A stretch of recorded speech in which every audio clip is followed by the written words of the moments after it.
This is your ultimate stop for everything sports. The Golden State Media Concepts Sports Podcast. Should I say more? From the NFL, MLB, the NBA to MMA, it's all in here. The Golden State Media Concepts Sports Podcast. Listen now.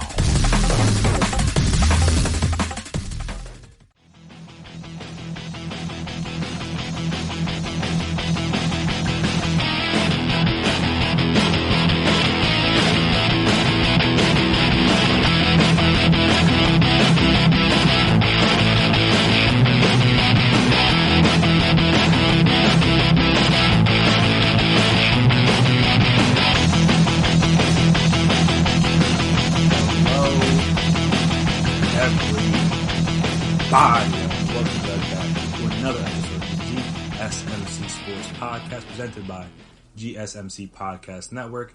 My name is Chris Blades, and before I get started today, I want to take the time to remind you guys, as always, if you haven't already, subscribe to the podcast, make sure you never miss an episode, make sure you're always on top of when we drop our latest stuff. Also, if you could, please as well give us a 5-star rating or a nice review. It'd be very appreciated, very helpful. I'll see what you guys like, if you guys dislike the ways we can improve, all that fun stuff. And if you're on social media, we're on social media, so you can find us there. Twitter, Instagram, Facebook, we can talk. We can chat, we can debate, we can discuss. And the sport, well, I guess not, sport's not the right word. The league, that's better. The league that kind of set everything off when it comes to that Rona, in America at least, is back.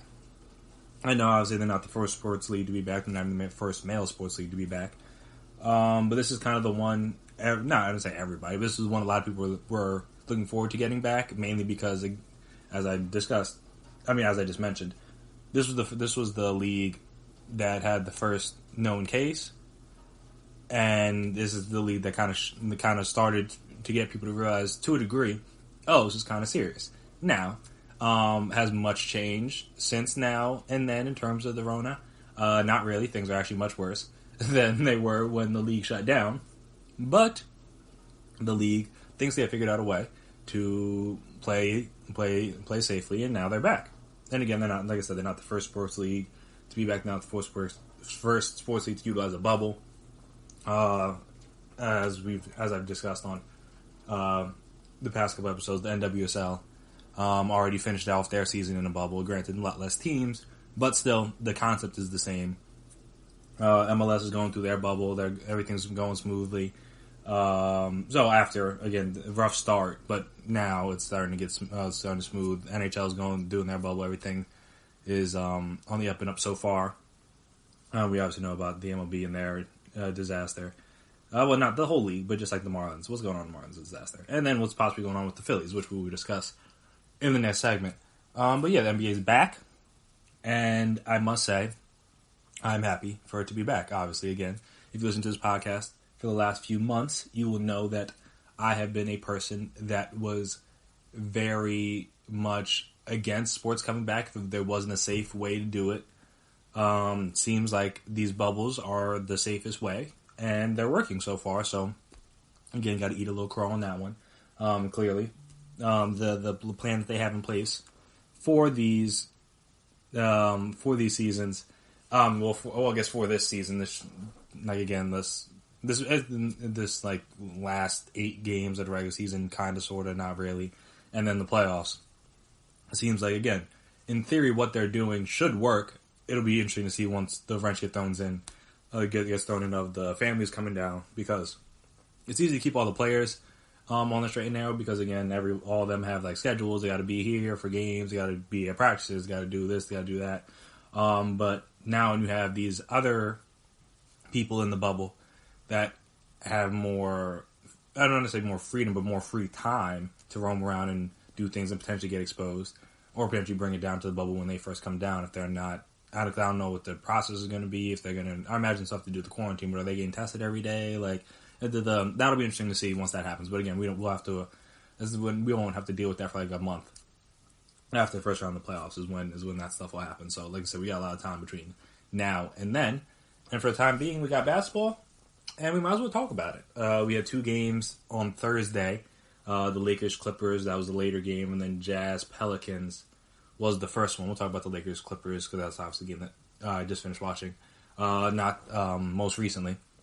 And that was an interesting game. It was close there at the end, which is obviously both games were close, which is the ideal scenario for the NBA. You want close competitive games, no matter how they were close. Because in both games, there was a lot of sloppy play, definitely a lot of rust, a lot of missed shots, a lot of turnovers, a lot of fouls. All things to be expected. Again, none of this is really all that surprising when these guys had 4 months off between real game action. Again, they might have been working out, they might have been doing some open gyms or whatever if they were able to do that, and whether they should or shouldn't have is a different story. But yeah, you could find a way to do it. I know there was a story that I didn't really talk too much about, but there was a story that I saw about some underground baseball games that happened before the season restarted. Again, just to keep people sharp. So again, I imagine these people, if they wanted to do something, they could have. Like I said, don't know if they did or didn't, but you could tell there was some rust to shake off and some timing things to get down. Not for everybody. Some people looked good. Some people looked like they didn't have their legs under them, or their shot wasn't the same way it was before the season, stuff like that. Things are going to have to try to fine tune, at least for the teams that are going to be in the playoffs. Like the Pelicans that are fighting for a spot, you have less margin for error than like them, the Blazers, Grizzlies, Suns, Spurs, Kings, like those kind of teams. Even technically like the Magic and the Wizards and Nets, but the Nets and the Wizards aren't really, they don't really have that much. So it's just you just hope you win a couple games and whoever gets the 8 seed gets the 8 seed at this point. But the teams in the West, relatively speaking, they have a majority of their team still intact. So this is, again, you would expect these people to be playing well. But again, it's like I said, those teams have less margin for error to kind of work through some things, like the Clippers and the Lakers, both teams that are going to be in the playoffs, both teams that are, the Lakers I think are 5.5 games up now. I guess 6.5 games up on the Clippers for the 1 seed. So they're, again, barring a 7-game losing streak, they're going to get it.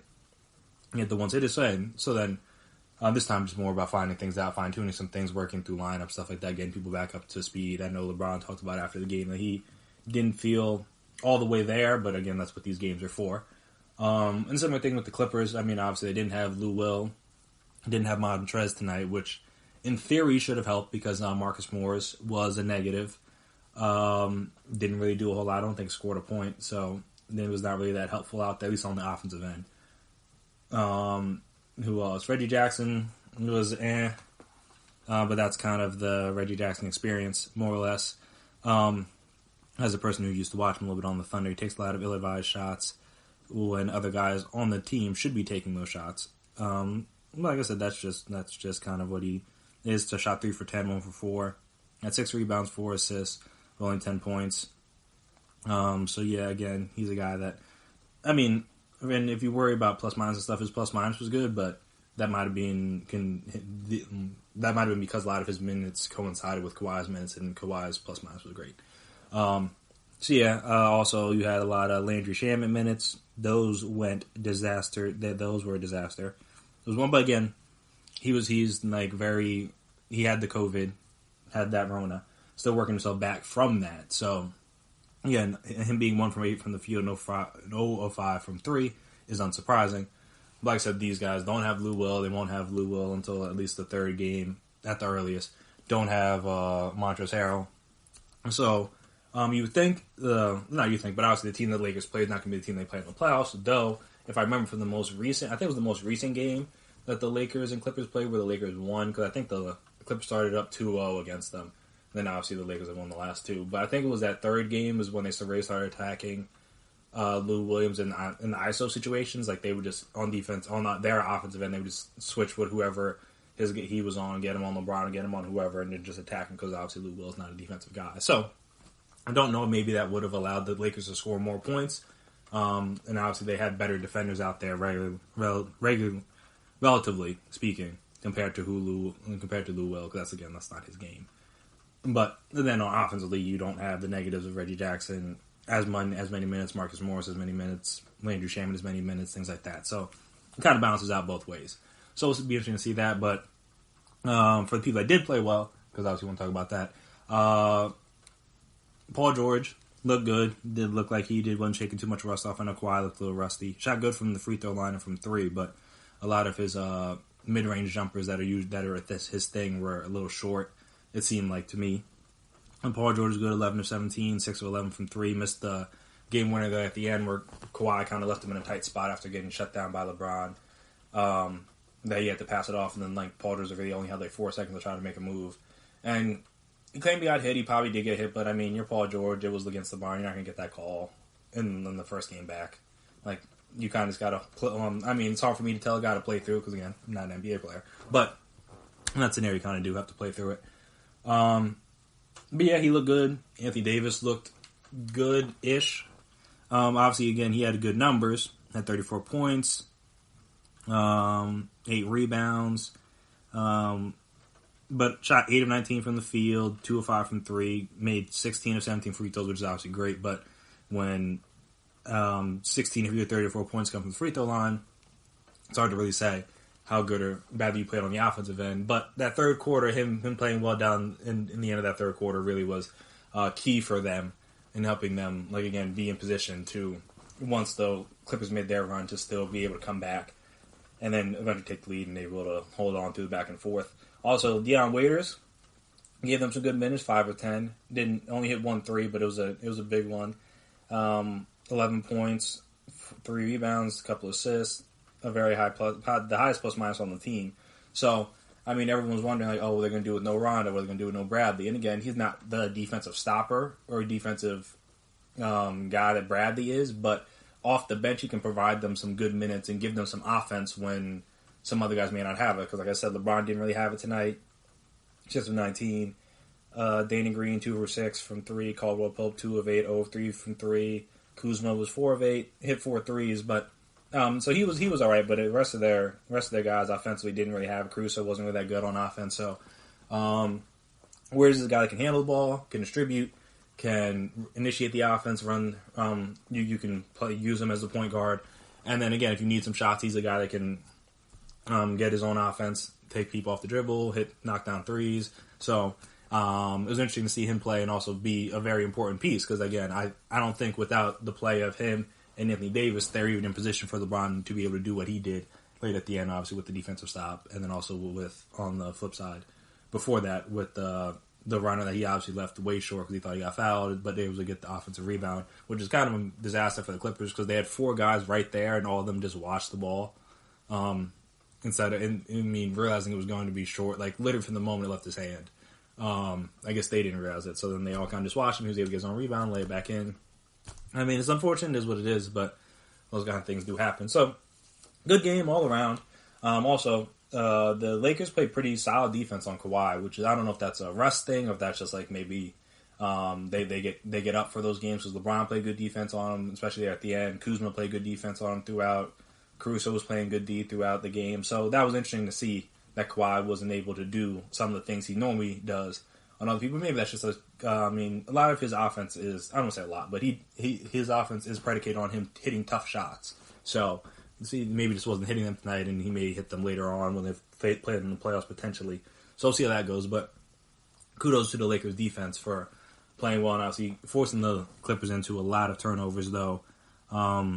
All the teams had a lot of turnovers. Yeah, the Lakers had 16, and the Clippers had 20. So, again, some of them forced, some of them unforced, but that's just going to be a byproduct of the these seeding games, because we saw it again in the Jazz-Pelicans game. The Jazz were able to win, even though the Pelicans kind of were... Well, the Pelicans... the Jazz got off to a good start, and the Pelicans kind of came back, got things going in the first half, again, the first quarter. Then had another good second quarter. So they had a pretty nice lead heading in half. The Jazz cut into it, and then the Pelicans' offense really sputtered down the stretch. Only scored 17 points there in the fourth, and they were unfortunately not able to hold on to the lead. But again, this is another game where the shooting and the play was a little rusty. The Jazz had 20 turnovers. The Pelicans had 20 turnovers. So again, very sloppy game. 48 combined personal fouls between the teams. So that's just, you're going to have to get used to that. That's just kind of what we're going to expect from these early games until everyone gets back in their rhythm, everyone gets back to the flow of things. A lot of Interesting shooting numbers. Mitchell was 6 of 14, though he hit some big shots down there in the fourth, which, again, kind of same thing with LeBron. If your game's kind of shaky, but you play well in the fourth, most people will forget about that, and that's kind of what he did. He was very good in that fourth quarter. Conley was 7 of 16. Gobert was only had 9 shot attempts. The bench really didn't provide much outside of Jordan Clarkson. He was very good for them. Didn't hit any. Only hit 1 3. Was 1 of 8, but was 8 of 17 overall from the field. There was their leading scorer with 23 points. So, I mean, if he can do that for them consistently, that'll be helpful because looking at their bench, they are going to need some help scoring, obviously, with Bogdan out. That's going to hurt them because now, I don't know exactly. I think Conley was on the bench before, at least at one point during the season. I don't know if that's exactly where he was at when the season got shut down because it seems like that was forever ago.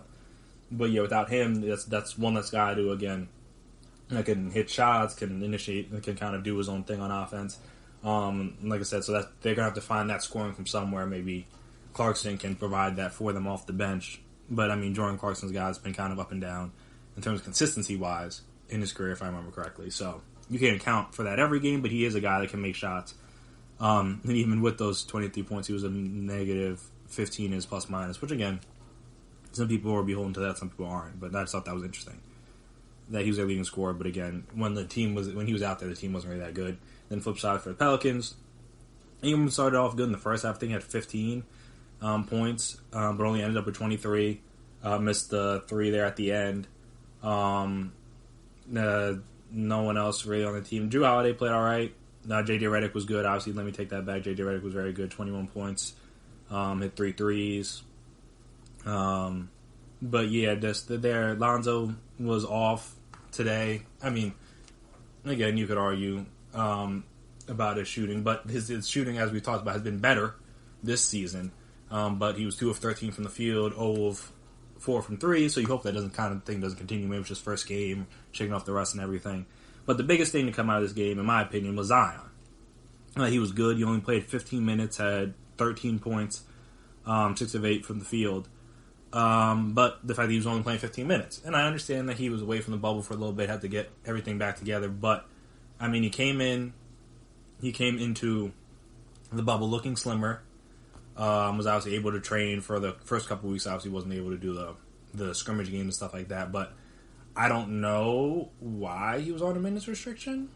Because you saw, like, Pat Bev was in a similar scenario. He wasn't really on a minutes restriction. Obviously, he wasn't playing, like, 40 minutes. He wasn't starting. But, again, he played a good chunk off the bench.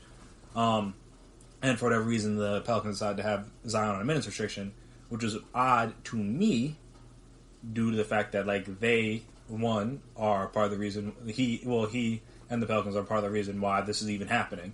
If the Pelicans were the 8 seed, I'm not going to say they wouldn't have had a bubble, but they might not have.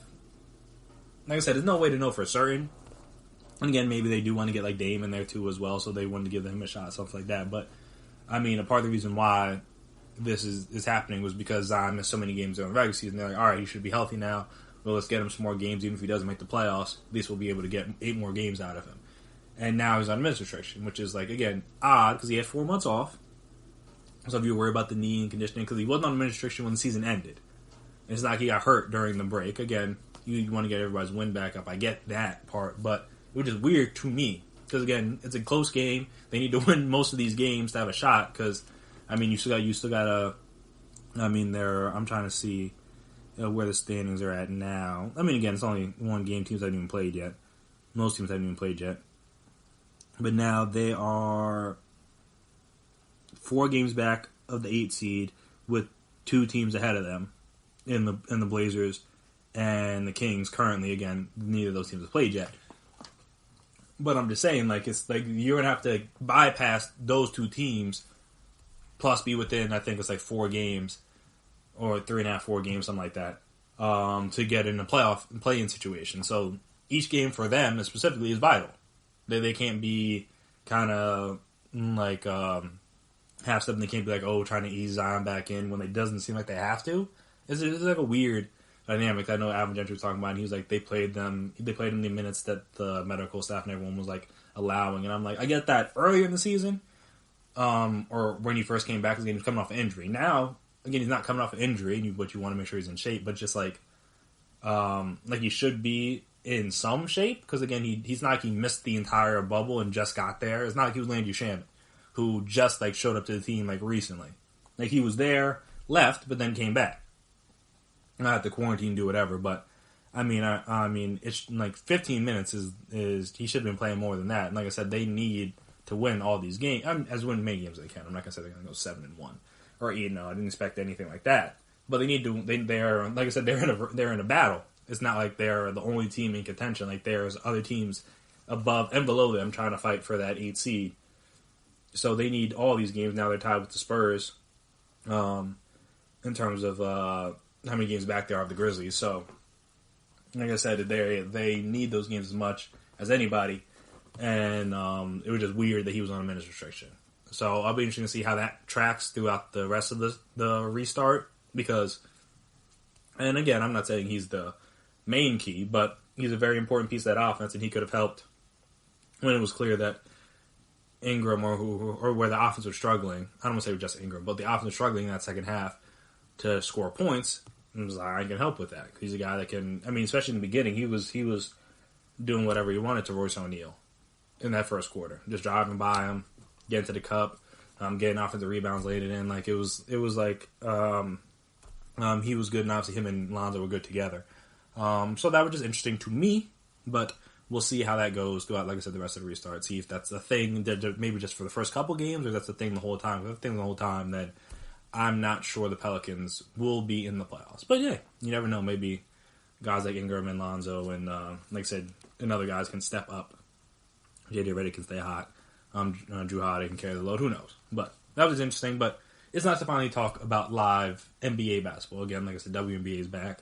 MLB is back. We kind of talked about that a little bit. MLS is back. Hockey's getting ready to start up. So it's not like sports aren't back, but it was nice to get back to some NBA, because obviously that was the thing that kind of set all the stuff off in terms of sports and everything in the country kind of being put on hold. So to get that back was enjoyable, at least for one night. Though the virtual fans thing is weird. I don't like it. It's kind of strange to me. But hey, I mean, I give them credit for trying something. It's just weird.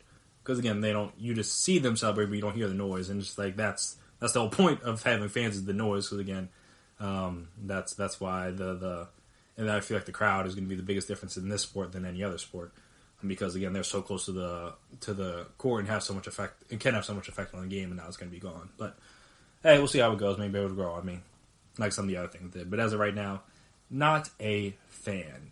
And speaking of not being a fan, I imagine the Phillies can't be much of a fans of the Marlins for allowing what has happened to happen, due to the fact that they played a game while they had multiple guys on the team, and obviously we found out even more guys than at the time of the game with that Rona. So that's a mess. And now, like I said, it's now trickled over to the Phillies. So we'll talk about that, talk about what they're going through and how it's going to affect things, and also kind of some of the things the MLB is starting to implement to hopefully kind of curb this and make sure it doesn't happen and it doesn't have too big of an outbreak during the rest of the season. So we'll talk about all that right after the break. Stay right there.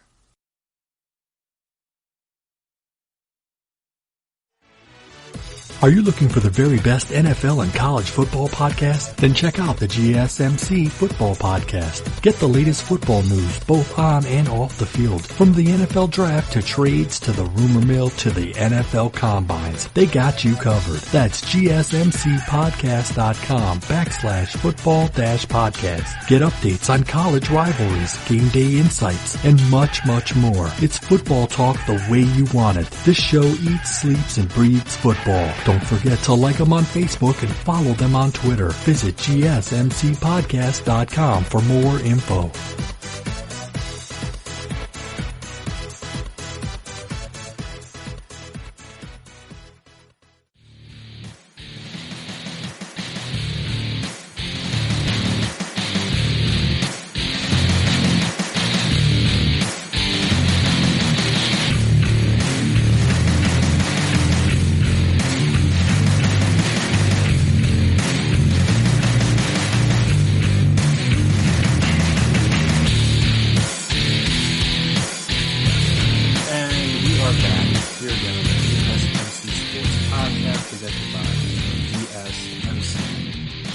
Podcast Network. So, the Phillies are now the most recent team to be affected by that Rona, which makes total sense seeing as they just played the Marlins.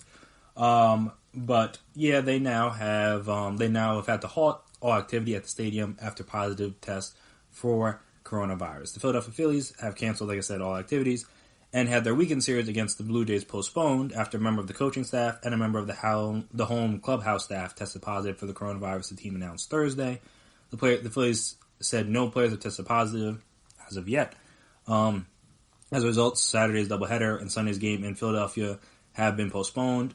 Major League Baseball said it will coordinate with health experts and the MLBPA concerning the Phillies' return to play. Blue Jays manager Charlie Montoyo told reporters that his team plans to remain in Washington for the weekend after completing their series Thursday with the Nationals. In the latest series of scheduling changes, this is the latest series of scheduling changes as the Major League Baseball attempts to play a 60-game season amid a pandemic that is surging in parts of the United States. The Phillies have not played since Sunday. They are currently not scheduled to play until their 4-game series against the Yankees in New York on Monday and Tuesday, and at home Wednesday and Thursday. Phillies center fielder Andrew McCutchen posted on Twitter saying this really sucks. The new positive tests Thursday come after an attendant for the visiting clubhouse tested positive after weekend series against the Miami Marlins, who had 19 positive tests in the past 7 days, sources confirm. The Phillies were supposed to play Monday and Tuesday against the Yankees and then play in New York Wednesday and Thursday. Instead, the Yankees started a series against the Orioles on Wednesday. And the Blue Jays are kind of stuck on the road now because they can't go back to Toronto because the government said that you can't play in Toronto, which makes a whole lot of sense. And they're supposed to play home games in Buffalo, but the field's not ready. So we'll see what happens with the Blue Jays when that has to happen.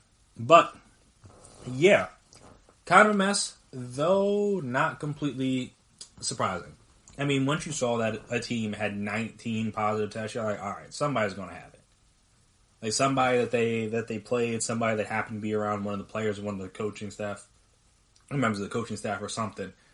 I would have been shocked if no Philly got it between, like I said, and again, it's hard to say like when this is going to show up because some people it shows up longer. Some people it shows up quicker. Some people it takes a little bit more while to show up. Some people, like I said, just don't get it. Or, well, yeah, I don't want to say yeah because I mean I guess you could not get it though. I don't know exactly if you were around people that got it. The chances of you getting it seem pretty high, but that doesn't mean that will happen. But yeah, just like this was, I don't know why anyone was like, oh, the Phillies don't have anything, like they're good. Like, no, it was like, just give it like a few days. Now, obviously, we're at a few days now, and no one's tested. I mean, like I said, no players tested positive. We have the one coaching staff member and one member of the clubhouse staff. So that's something would be to keep an eye on, is if any players test positive. Because again, I don't hope anyone does. Because again, it just affects everyone differently. You don't know how much or how little it'll affect any of the players. And as we talked about with the Red Sox pitcher, he's still suffering side effects from it. So, like I said, those side effects could potentially halt or alter his career. So, like I said, you don't want to wish this on anybody because you never know what could happen when somebody gets it. So, it's nice that none of them have gotten it so far, but it'd be interesting to see if those negative tests, I should say, continue. Or maybe even this is like a false positive potentially. I mean, I don't know how often those things happen, but I know Juan Soto, I believe he was saying that he tested positive the one day and has 10 consecutive negative tests since then. So it's possible that it was just a false positive, which, I mean, if you have that many negative tests after, that would make some sense. But I know that can kind of happen sometimes. Yeah, I believe, things that I've read online, different articles and threads on Twitter and stuff. So take all that with a grain of salt. But I know if you've had it before, like you can, like it can still linger, and then you could potentially test positive again later on down the line, even though you don't really have it anymore. So that'd be interesting to see if anyone knows if he had it at any point before the season started. Because if he did, then maybe that's why it popped up. But again, not to see that he's okay. But like I said, back to the Phillies, it'll be interesting to see, like I said, if this gets worse. Because if it does, now that's a big deal. I mean, it's already a big deal because the Marlins, again, have 19 total people that tested positive. At least, again, to varying degrees, I imagine, but that at least have tested positive, and that's going to derail their season. It's already derailed their season. They're already missing a week. And then who knows when it'll happen next week, if they'll be able to play or not play. Because, I mean, again, it seems like every day more, there's another positive test. So, to say you have to fill like half a team seems like kind of unrealistic. But hey, we'll see what the MLB decides to do. Because again, it's not, I know that there's a certain criteria you have to meet in order to be able to play. Like, yeah, there's a certain number of negative tests and everything you have to have in a certain time frame. But, I mean, like I said, Juan Soto hasn't played yet, and he's been out since, I guess, it's been about a week for him. And he still hasn't, and he's had all these negative tests, and he still hasn't played yet. So I'm saying, how do you, and these guys have been positive, and I imagine they haven't really gone the opposite way since they tested positive. I imagine that would have been brought up. But I'm saying, so it's like if Juan Soto hasn't been cleared yet and he's had, like he said, or like they claimed 10 negative tests in a row, then how can you expect any of these Marlins players to be ready, or at least enough of them to not have to bring in a whole new roster, basically, for like a week or so to play some games? It seems unrealistic to me, but again, we'll see how it goes. And then, like I said, it'll be interesting to see what happens with the Phillies. So they already had their most of their week kind of shot, but you're like, all right, maybe at least have the weekend, you can play a couple games then. And now that shot, and like I said, if it doesn't get better in terms of like if these aren't the only positive tests, these two, and they're very isolated, you can get them away from the team. If any players or any other staff members test positive, then it's going to be hard to see them playing on Monday. And like I said, if that happens, then it's like, all right, well, now they're missing more than a week. It's going to be, like I said, it's going to be a whole mess, and it's like, how are you going to be able to make all these games up? I mean, I know they're going to try because they did the doubleheader rule, which I'll talk about in a second, but just like, at a certain point, you will have missed too many games to realistically be able to make them up without having to play doubleheaders all the time. And again, that doesn't just hurt you, that hurts the team that you're playing against. So obviously, like, the Blue Jays are out of luck. The Yankees missed games, even though they were able to make some up by playing the Orioles. I forget who the Marlins are supposed to play this week, but then like that team's out of luck, and now they're forced to play doubleheaders, not because of anything they did, but because of the fact that the Marlins were reckless. And I feel fairly safe in calling it reckless, because again, how the MLB allowed for a group chat to decide whether or not the Marlins were going to play is beyond me. But hey, that's what they went with, so it is what it is. But yeah, that should never come down. I hope that doesn't happen again, because that was foolish. That's how they decided to vote. Like, oh yeah, do we want to play, guys? Of course we want to play. So let's just play. And now, like, a majority of our team has the Rona. So that was stupid. But yeah, like I said, if this gets worse, and this is like the thing, when we have a season that's not in a bubble, this could pop up at any point. It could pop up in the playoffs. It could pop up during the World Series. It could pop up next month, next week with different teams. Like, you don't know. You really don't know, and obviously they try to tighten some things, limit the amount of things you can do and go, and places you can go on the road, stuff like that, which, the fact they didn't already have that in there, kind of wild, because, I know one of the things I saw was, like, you can't leave the if you're a visiting team, you can't leave the hotel room, which I'm like, you could before? Like, why? Like, why? Like, why could you leave the hotel before? Like, there's a pandemic going on, and you're trying to get through a season, like, why would you be able to leave the hotel before? But, yeah, no, that's whatever. But yeah, so it'll be interesting to see, like I said, what happens with the Phillies, because if it gets worse with them, then, like I said, Manfred said the Mars was a nightmare scenario. All right, two teams happen it simultaneously, which again would make sense, seeing as the one team would have contracted from the other team. Seems like a nightmare scenario, because like again, how are you going to make all these games up for those two teams plus the teams they were supposed to play? Because now there's 4 teams or potentially more that are out games now. And again, if it's just a couple games here, a couple games there, all right, maybe you can do the doubleheaders and fix it up. But again, if it gets to a point where it's serious, and like I said, if the Phillies have a breakout, now they have to miss potentially 2 weeks of games. It's like, all right, now that's a lot. That's a lot of doubleheaders to play with different teams. Now you're talking about having teams play like doubleheaders for the last couple weeks of the season. Like, that seems unrealistic, and that seems unfair to the Phillies. I mean, again, it is what it is. It's not completely their fault that they got the Rona. If, again, assuming they got it from the Marlins, which you never really know for sure. But, I mean, it's kind of safe to assume at this point, but you shouldn't assume. But, so, it is what it is. But it's just like, how is that fair to them to have to play all these doubleheaders just to get the season finished? Like, that doesn't seem right. But speaking of the doubleheaders, there's a new rule now that the MLB is doing with, like, all the doubleheaders would be 7 games. To obviously try to conserve pitching arms, because again, 2 9-inning games in a day is a lot on the arms, and that's why they only do it every once in a while. But we're talking about potentially having a bunch of doubleheaders to end the season, and with the Marlins and potentially the Phillies and whoever else runs into any Rona situations throughout the season. And I was like, it's like playing 18 innings in a day, a couple times a week over the last couple months is going to kill those arms for the postseason, assuming teams are in that contention at that time. Like, that just, again, unfair advantage to the other teams that were able to luck out and didn't have to have that kind of scenario happen to them. So it makes sense why they're doing the 7-7 for the doubleheaders, but it's just weird because, again, these professional 7 is what you play in like the higher levels of little league and like high school and stuff like that. Like, you're not, like, once you get through college and like once you're in the pros, you're not playing 7 games. Like, that's just like it's like an odd thing to do, but it's a thing in a season where it's odd in general. You got to do odd things. So I get them, at least. Again, they're trying to figure things out. They're trying to make sure that they can get through these games and do these things as much as they can. So I don't begrudge or blame.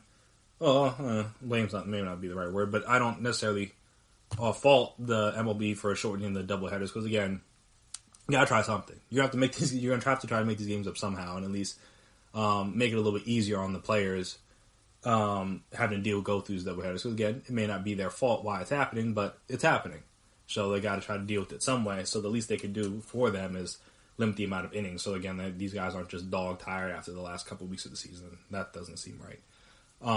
But yeah, it'll be interesting to see how those work and when they'll happen and how they'll happen, stuff like that. Because again, in theory, you're only playing a certain amount of teams, so it should be easier to get those worked out. But again, if you get to too many games being canceled, then that's where it gets a little tricky for me. Like 2 weeks worth of games, you're talking about like 12 games. Potentially, like between 10 and 12, depending on like the off days, in 2 weeks, that to then have to make up via doubleheaders or other things at some point throughout the season, it is kind of a mess. And again, it's going to tire those guys out because now you're potentially pitching guys twice in a day, or like you're pitching guys when they shouldn't be pitching. So it's going to be a whole mess. So we'll see how that goes. But yeah, that will be, like I said, it's not a nightmare yet, but it's definitely taken more steps towards my nightmare than further away. Because again, once the second team was, we had a few cases. Like I said, you could potentially be in nightmare, heading towards the nightmare scenario. Though, like I said, they closed everything down. They postponed the games. They're not, I'm assuming, not doing any more activities at the stadium. So that makes sense. But again, if they were doing stuff the day before, and these guys were there, then like I said, now you're just kind of waiting. You're playing the waiting game and seeing if anybody tests positive, and that's like the waiting game doesn't really sound fun in the scenario. So you'll see how all that goes. But yeah, hopefully, like I said, and hopefully none of the Marlins guys get it that serious. They're all relatively fine. Because again, as I talked about, being alive doesn't mean that you're fine. A lot of people have long-term health effects they're going to have to deal with due to that Rona. And same thing with the Phillies. Hopefully, the people that catch it, well, that test positive for it, don't have any major issues or major complications. That's obviously not what you hope for. But we shall see. But yeah, so switching gears a little bit to college. More teams have put out their plan for the fall in college football. I mean, the plans aren't that surprising. They're kind of what I figured they were going to be. Everyone said that, like the Big Ten was doing things too soon, and the Pac-12, that's just Pac-12. The other league conferences wouldn't do that. And the other conferences are doing what those conferences did a few weeks ago, which again, to me, unsurprising, because that's kind of what you're going to have to do this year to hopefully get through a season, which again is still a little up in the air, but they're going to try at least. So we'll see how that goes. So we'll talk about the SEC and ACC. I don't know if the ACC one's official, but I know the SEC one is official. What they're going to do is we'll talk about those things right after the break. So stay right there.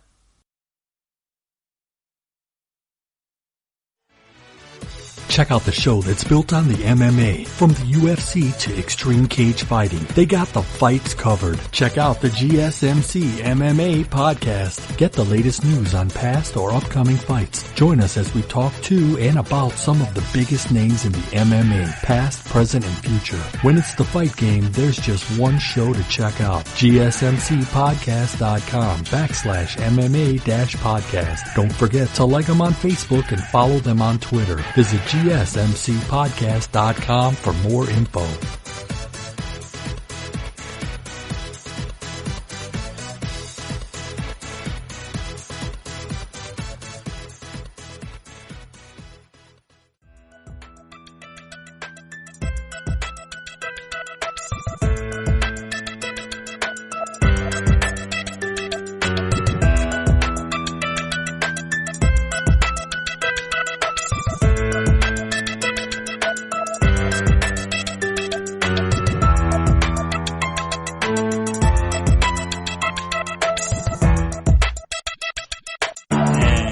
We are back here again on the GSMC Sports Podcast presented by GSMC Podcast Team. So we'll start with the SEC first. The SEC the SEC presidents and chancellors on Thursday approved a 10-game conference-only football schedule for the fall that begins September 26th. This is according to ESPN. The revised schedule, which was altered because of the impact of the coronavirus pandemic, obviously, increases by 2 the SEC's usual conference slate of 8 league games, which includes 6 divisional foes, 1 permanent cross-divisional foe, and 1 rotating cross-divisional foe. Florida Athletic Director Scott Strickland confirmed the SEC will keep its division format and the 8 teams that are currently scheduled, and that the league is still determining the 2 additional teams. Sources told ESPN that the one proposal heavily discussed is to add each school's cross-divisional rotating opponents from the 2021 and 2022 seasons. Kind of, sort of, makes sense. Another proposal being considered, sources said, would be for the league to devise a ranking system based on strength of schedule and add the 2 additional league games based on that system. Any plan must be approved by the athletic director. The full schedule will be announced at a later date. The SEC title game is scheduled for December 19th, 2 weeks later than planned, at Mercedes-Benz Stadium in Atlanta. Where I'm pretty sure that's where it always is. The schedule includes 1 open date for each school in the middle of the season, as well as an open date on December 12th for all teams. The SEC made the changes to allow for maximum flexibility in making any necessary scheduling adjustments while reacting to the developments around the pandemic and the continued advice from medical experts. The conference announcement said the shift to late September will allow schools to reintegrate their entire student bodies on campus amid the new challenges presented by the pandemic, according to Commissioner Greg Sankey. The SEC became the 4th. We'll get to that in a second, because that sounds like a disaster. The SEC became the 4th Power 5 conference this month to alter its schedule in order to provide more flexibility during this pandemic, joining the Big Ten, Pac-12, and ACC, which we'll talk about in a second. The Big Ten, Pac-12 previously said they would also play a conference only schedule. The Pac-12 is expected to announce details of its plan on Friday, and we'll talk about the ACC one in a second, so we won't get into that. But, yeah. So first we'll get, like I said, touch on they allowed the people to reintegrate the student body in. I don't know if you've been seeing or paying attention to other news around college campuses. That's going to be a disaster if they do that, because I think it was Rutgers football. I know I don't know if they had to shut things down, but I know they had a bunch of guys catch the Rona from like a party they all went to.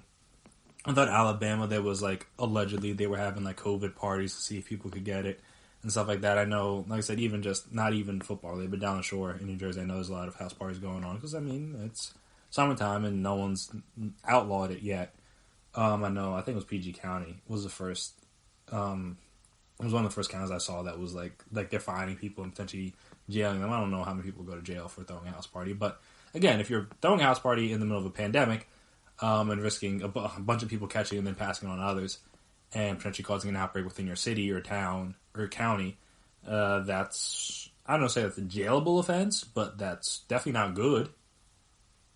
So, like I said, doing it to allow the schools to reintegrate their student body seems like a mess, because I mean, in theory, if the college athletes are the only ones on campus, and again, you just disallow like parties and things like that, and all of them are getting tested all the time, you could hopefully try to limit it and limit the amount of people that potentially are capable of catching it.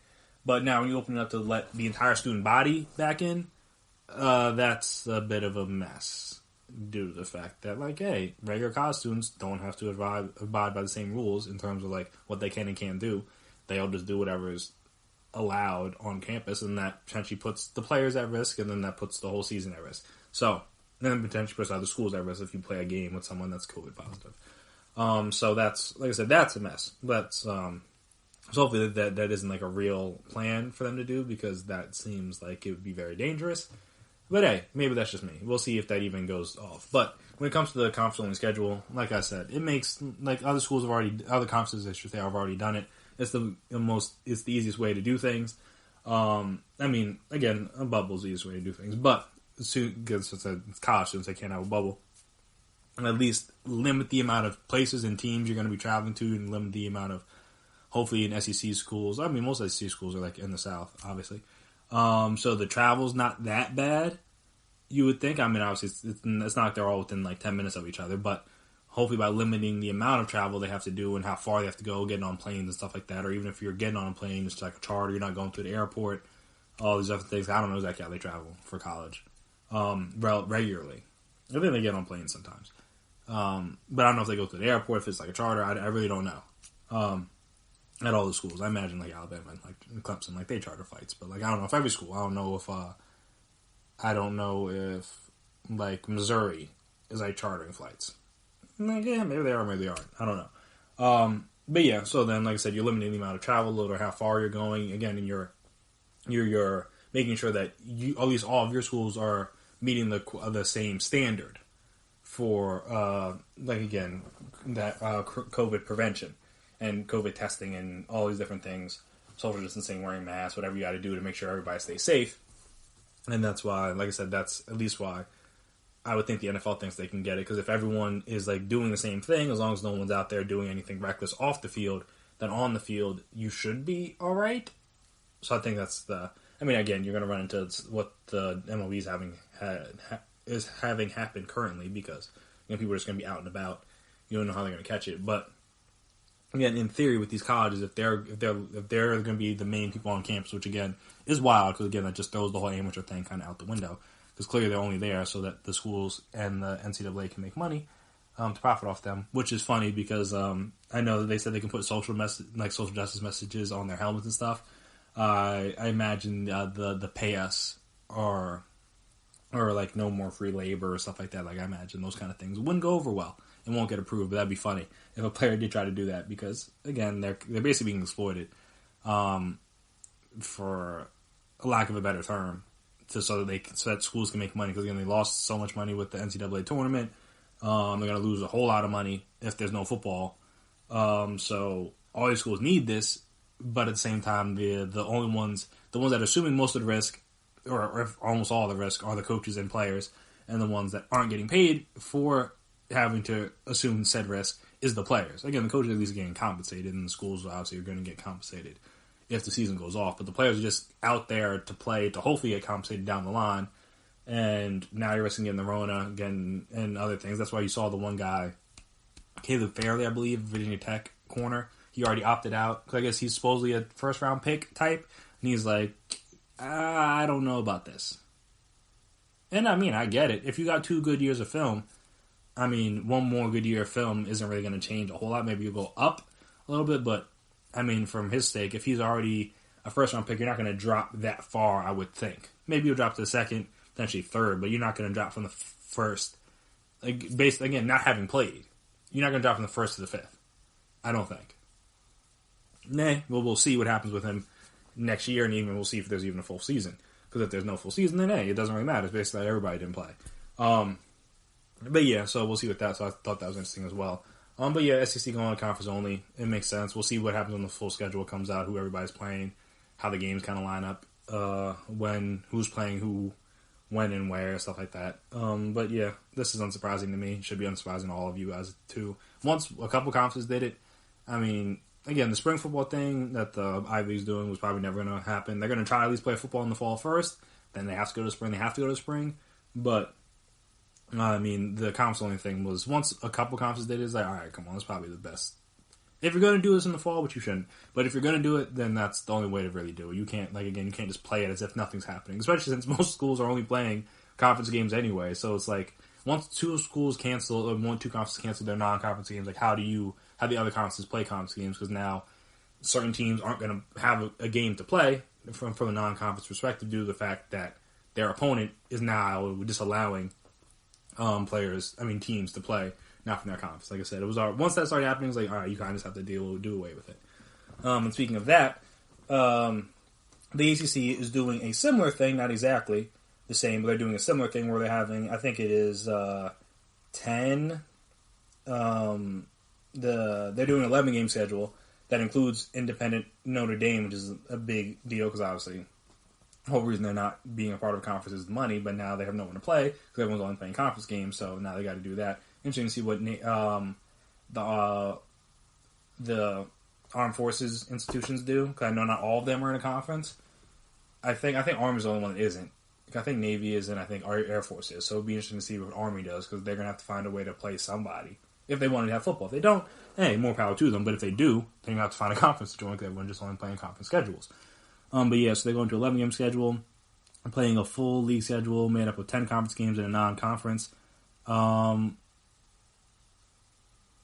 they're playing a non-conference game, and like I said, 10 conference games, which was something that was affected due to the SEC's decision, due to the fact that they were canceling traditional regular season rivalry games between ACC and SEC schools such as Georgia, Georgia Tech, Florida State, Kentucky and Louisville, and South Carolina and Clemson. So, again, those are unfortunate decisions, but a decision that people have to make during these times. So this was voted on Wednesday, and their season will begin September 12th. Obviously, I said with Notre Dame being the big addition. It'll be interesting to see what the non-conference game is, because I don't know who's they're going to be able to play, due to the fact that like all schools are going to, like, the three of the 5 major conferences are going to conference only. And again, I don't know what the small conferences are doing, I haven't looked into what the smaller conferences are doing, but I imagine they're going to take similar cues from the big conferences. So I don't know who you're going to be able to find to play these games, but I guess they'll find someone. Those 11 games will be played over 13 weeks with 2 built-in bye weeks. The ACC Championship game will be played in Charlotte, North Carolina on December 12th or 19th, and will feature the top 2 teams with the highest conference winning percentages, because I think they're doing away with the standings and stuff this year. This year is all weird. Obviously, the ACC football tweet out their schedule model and a link to the more info, so if you want to read up more on it there, you can do that. But obviously, the biggest thing here is Notre Dame being involved. Due to the fact that, like, obviously they're notorious for not being in a conference, they're notorious for turning down conferences due to the fact that they can now get all the NBC money. I'm interested to see how this works and if there's any change in the future. Because, again, I would understand them not doing it from a perspective of wanting to lose, like, that they don't want to lose the money. But from the perspective of, like, hey, if you want to be one of those top conferences, or one of those top teams in terms of, like, college football playoffs or like the standings, stuff like that, like, you're gonna have to play in a conference because you're automatically out one game. Like, you're automatically out. You're not playing conference championship. That's why the Big 12 did it, because they didn't have a conference championship before, and they were getting hurt by that by not playing that extra game, and that was potentially leapfrogging teams below them, above them after they won a game or stuff like that. Or like I said, them not having that extra game dropped them down. Like, it's the same thing, but you get the point. Like, teams were being hurt due to the fact they weren't playing conference championship, and if Notre Dame wants to be at that elite level, when, like I said, talk about playing for playoffs, playing for a national championship, then they're going to need, you would think they're going to need a conference game, because obviously they got into the playoffs without one before, then they got shellacked, which was fun to watch for me as a Notre Dame hater. But yeah, just like going in the future, if that's something you want to be involved in, it's going to be hard to do that without a conference game. Or an extra game when, like I said, every other major conference has one. So it's like you're just already one step behind to compare it to everybody else. And like I said, that's just an extra game for you to potentially boost your resume with, which is, that's all it really is. I mean, not all it is, obviously, because you want to win your conference, stuff like that. That's the main reason why you play the games. Because then you win conference first and you go from there.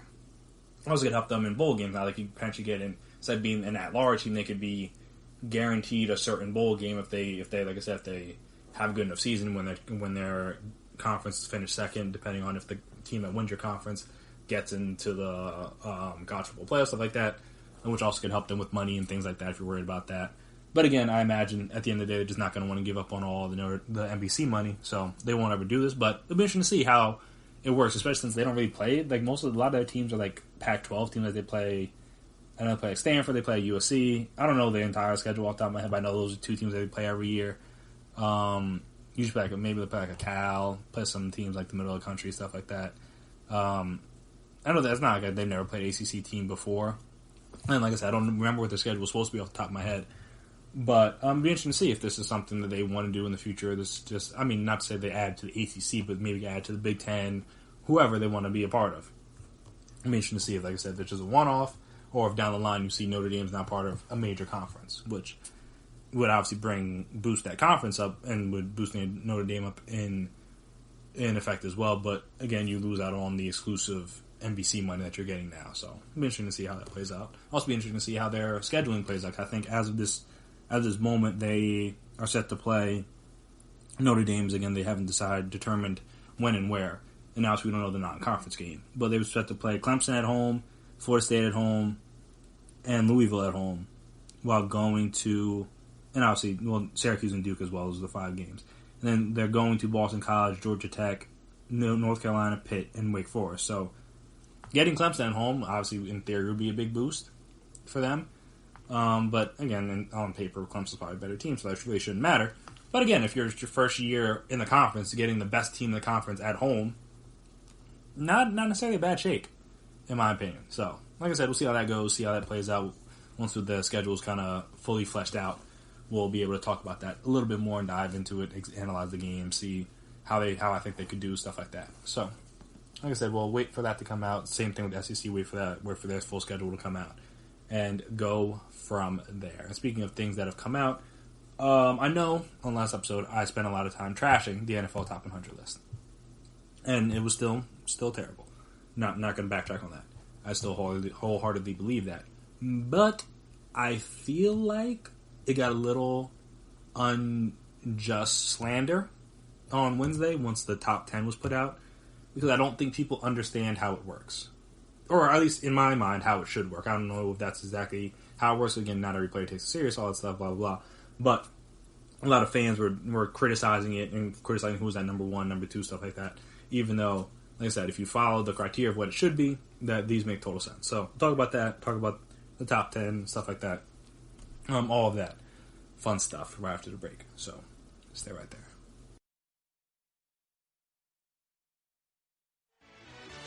Are you looking for help for your fantasy football team? Check out the GSMC Fantasy Football Podcast. Get today's best advice on who to start, who to sit, even who you should draft. From sleeper picks to red hot lineups, they got it all covered for you. That's GSMCpodcast.com/fantasy-football-podcast. We'll cover traditional leagues, dynasty, PPR, even IDP leagues. When you need fantasy help, there's just one show to hit up. Don't forget to like them on Facebook and follow them on Twitter. Visit GSMCpodcast.com for more info.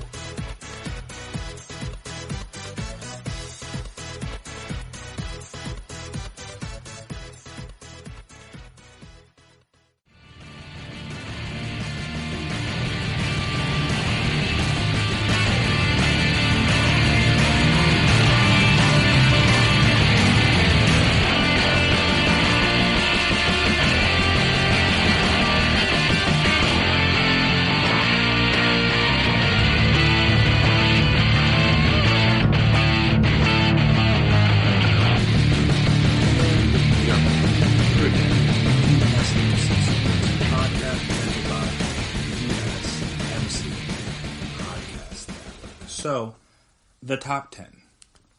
Again, if you have been paying attention to this list, don't blame you. It's been terrible. A lot of things wrong. Obviously, on the last episode, I talked about Todd Gurley being 51, J.J. Watt being in the top like 40, 45. I think it was like 45, 44, somewhere around there. Carson Wentz wasn't even on the list. But guys like Josh Allen, the quarterback, not the defensive. And if Josh Allen, the defensive, made the list, that would have been really crazy. But yeah, also Tom Brady was 14? That's absurd. Especially, again, like I said, the criteria I believe it should be based on, like, that makes no sense at all. But again, not everybody takes it seriously, which is why you have situations like this.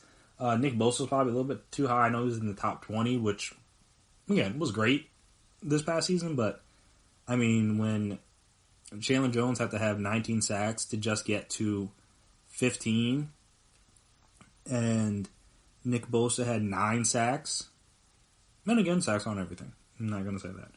But he played on a very good defensive line, DeForest Buckner, Eric Armstead, D4. Like, he had other good guys, and not to say that the Cardinals defense was completely terrible, but I mean, I don't know who the big pass rusher was outside of Chandler Jones, and he was still able to get all those sacks. Had 16 tackles for loss, 25 quarterback hits, a forced fumble, 2 fumble recoveries, 2 pass defense, interception. So again, not that Nick Bosa was bad at all by any stretch of the imagination. He deserved to be on the list, but like I know he's in the top 20, I believe, and that seems like kind of high especially for a rookie. But again, when like I said, we'll get into the criteria in a second and why I think he was where he was. But first, I just want to talk about the top 10 real quick. So number 10 was, I think it was it McCaffrey that was 10? Hold on, I had the list and then I lost it. So bear with me. But yeah, so okay. So no, it was Derrick Henry was 10. Excuse me, not McCaffrey. That would have made no sense. So Derrick Henry was 10. Stephon Gilmore was 9. DeAndre Hopkins was 8. George Kittle was 7. Christian McCaffrey was 6, which is, I mean, probably not wrong, but again, the guy had like 1,000 yards rushing and receiving, had 100 catches, I believe. I don't know when he's going to have a better season than that, so it's just kind of funny that, I mean, I guess unless he has like an MVP caliber season, runs like 2,000 yards, something like that. Like, to do that and still get 6 is kind of crazy, though. Again, when you look at the 5 guys ahead of him, Michael Thomas makes sense. Mahomes, we'll get to that one in a second. That one's a little interesting to me, to say the least. And that was the Mahomes at 4 was the biggest talking point from this list.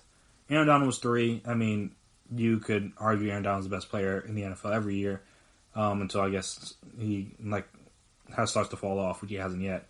Even though his numbers aren't, like, he didn't have like the sack numbers he had.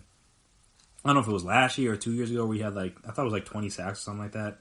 I'm trying to, let me see. How many did he have last year? He had 20.5 sacks last year. So only 12.5, but again, for a defensive tackle and because they played 3-4, it's like weird. But for a guy that mainly rushes on the interior, though, he did line up a little bit on the edge I was watching the clip of him when they were talking about him. He did line up on the edge a little bit more just because he's that good. So why not use him everywhere? But yeah, 12.5 sacks is his second highest. So again, it's not a bad year for him by any stretch, and not a bad year for an interior rusher. But you come off a year where you have 20.5 sacks, you're like, oh my gosh. Is he falling off? No, obviously he's not. Though we only had 20 tackles for loss, I say only is because he's had 2 years with more than that. Had 24 quarterback hits, which is his lowest since his rookie year, interestingly enough. But again, when you have guys like Dante Fowler getting double-digit sacks, Clay Matthews being somewhat useful, Ibukam being useful, like there's other guys that were out there getting numbers, and that was another point they pointed out during his segment was that even if he's not getting the sack, he's potentially causing or creating enough attention that allows the other guys to get the sack. So even if he's not directly taking the quarterback to the ground or hitting him or whatever, he's allowing other guys to do that. So, like I said, his importance is measured outside of just a stat sheet. So he was 3, Russ was 2, and Lamar Jackson was 1. And I know everyone was like up in arms, like, oh, why was Lamar Jackson 1? How could he be 1? Again, in my opinion, what the list should be. Now, again, not everyone takes it serious. All that stuff, we know that. Again, we hear guys talk about it. Current players, former players, a lot of them, like I said, they just vote for like their teammates. They vote for themselves. They vote for like the people they're cool with. Every once in a while, obviously, you have some guys that are having good years, and that are new, and they'll vote for them. Like I said, Lamar was one this year after not being on the list last year. Carson Wentz, his first year was second year in the league. So his big year, he should have won MVP, but whatever. He was 3. I think Mahomes was I know he was definitely top 5, potentially number 1. Actually, let me look that up. So yeah, the guys don't have any issue with putting guys in there that are obviously having great years, but again, when you think about it, a lot of these guys, as I already talked about, a lot of these guys, there's no way they have enough time to watch all the film of every player. That's unrealistic, in my opinion, to expect them to do that at all. It's not possible.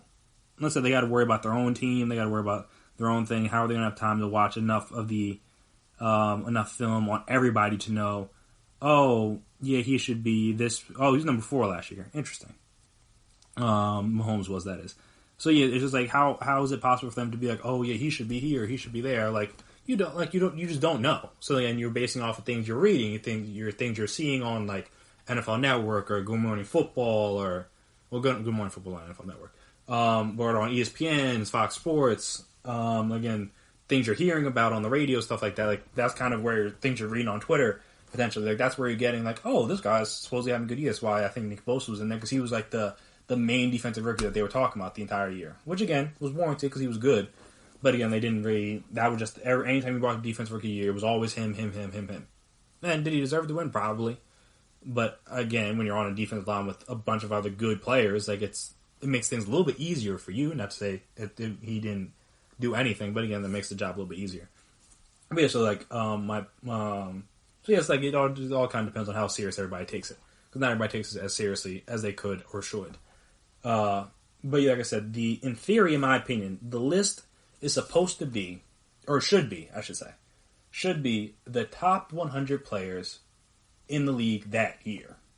Now, I think that's what it was supposed to be. That's obviously not how it was voted. Because when you see, like I said, when you see things like J.J. Watt in the top 50, Todd Gurley at 51, Tom Brady in the top 15, those kind of things. All right, now those are legacy things. Those are just oh, I like this guy. I know he's generally good. I'll just vote for him. No, of course, all right, you may think Tom Brady's still a top 15, top 20 player. You may think Aaron Rodgers is a top 15, top 20 player, which is fine, in general, talent-wise, sure. I mean, Tom Brady's the GOAT, so I'm not going to disparage anybody that thinks that, still thinks he's the best quarterback in the league, all the other fun stuff. That would be wrong. But again, if you could think that if you want, that's the greatness of the country, is that you are allowed to think things even if they're wrong. And say things even if they're wrong. Factually, of course. Opinions are opinions. And even some of those could be bad, but again, that's not the main point. But yeah, so you could think Tom Brady's still one of the best quarterbacks in the league. That's fine. But in theory, this should be the best players in the league that year. So if you want to put him in the top 100, yeah, okay, I'm not going to argue with you that Tom Brady's that top 100 player. But is he, I think, the 4th or 5th best quarterback? I think the only quarterbacks ahead of him were Drew, Breeze, Mahomes, Russ, and Lamar. No, he's not the 5th best quarterback in the league. By any stretch, any metric, no, not at all. He was not. That's just factually accurate. So that's what I'm saying. Him being that high is crazy when, in theory, the list should be the best 100 players for that season. All right, again, if they're just doing, the top 20, then you're getting the point system based on that. All right, cool.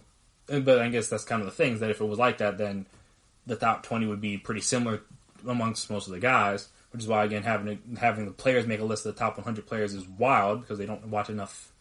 They don't know enough about all the other teams around the league to know who the actual top 100 players are. It's just not. It's not possible. I don't think they don't have. Like I said, they don't have enough time in their week to spend enough time watching film with everybody else that isn't the teams they're playing to know how good or bad everybody is playing. Like I said, with dealing with all that, if the premise of the list is to be the top 100 players of that particular season, regular season, mind you, doesn't factor in playoffs or Super Bowl or anything like that, then Mahomes not being number 1 makes total sense. He missed a couple games, was a little shaky when he came back. Obviously, he's still Mahomes, but he wasn't top 5 in passing yards, touchdowns, any of those major counting stats, if you will. He wasn't up there. And again, is that his fault? No, he only played in 14 games. He was good in those 14, had 4,000 yards, 26 touchdowns, 5 interceptions. Had a 105 passer rating. Does not put his QBR in, at least on Pro Football Reference. But it's just like one of those things where, like, all right, was he good? Of course. I mean, he's Patrick Mahomes. Of course he was good. That's not my point. My point is that, was he the 4th best player in the league? No. Because, like I said, when you look at the top passers, he's not, like I said, he's 10th in passing yards. He's tied for 8th in touchdowns. Again, the picks are low, but again, that's hard to say because you got to like reference it by by attempts and stuff like that. Because again, you have guys that only have 2, 3, 4 picks, may not have the attempts that guys like Mahomes have. He was 7th in passer rating. Don't know what his QBR was. And again, these aren't be all end all kind of stats. He was, where is he? He was 7th in yards per game, things like that. So again, in terms of like the pure counting stats, he was not a top 5 quarterback this league. But again, part of it was because he got hurt. And like I said, part of it was because when he came back, the games weren't that shaky. I mean, the games weren't as good. And again, that's completely fine. Like that, like I feel like people are like, oh, how could this happen? I'm like, no, it makes total sense. Like, when you look at his games and look at the games that he played, okay, so he got hurt against Denver in week 7, missed like a month, came back against the Tennessee. That was the game he had 400 yards. But then after that game, he had 300 yards one time, had multiple touchdowns in a game twice. Most of the games he had were under 200 yards. He had 182 against the Chargers, 175 against Oakland, 174 in the last week against the Chargers. So again, like his numbers post injury, again, after the Tennessee game that he obviously lit it up. And again, you're not going to exclude that when you're looking at his stats, but after that game, he had 1, 2, 3, 4, 5, 6, 7, 8 touchdowns in 1, 2, 3, 4, 5 in 6 games. That's not Mahomes. That's not him. He has 8. He can have 8 touchdowns. I think he had 8 touchdowns in 2 games in the playoffs. Like in the first 2 games combined, he had 8 touchdowns. So I'm like, that's not Mahomes. That's not him. So again, it's not surprising when they put these ballots in front of guys in like week 13, week 14, and you're looking up and you're like, all right, Patrick Mahomes is still good, but he hasn't been himself again, probably because of injury and he missed games, stuff like that. So like it makes sense why he's not the number 1 player. But then again, it's hard when you release it after the Super Bowl and everyone saw him be great in the playoffs, saw him be great in the Super Bowl. Well, be shaky and then great when it counted. That's really all that matters. Win a Super Bowl MVP. All those things, you're like, how is he not the best player in the league? And I get that. I've said multiple times in this podcast he's the best quarterback in the NFL, clearly. But if I'm basing it on last season, he wasn't the best quarterback. It was Lamar Jackson. And then even in the debate with him, it was Russell Wilson for a lot of weeks. Then obviously Lamar kind of pulled away from him at the end. But it was like no one was, at least, again, I don't know about defensively and like the linemen and stuff like that, but offensively at the quarterback position, no one was better than Lamar Jackson, in my opinion. So again, him being the number 1 player should not shock anyone.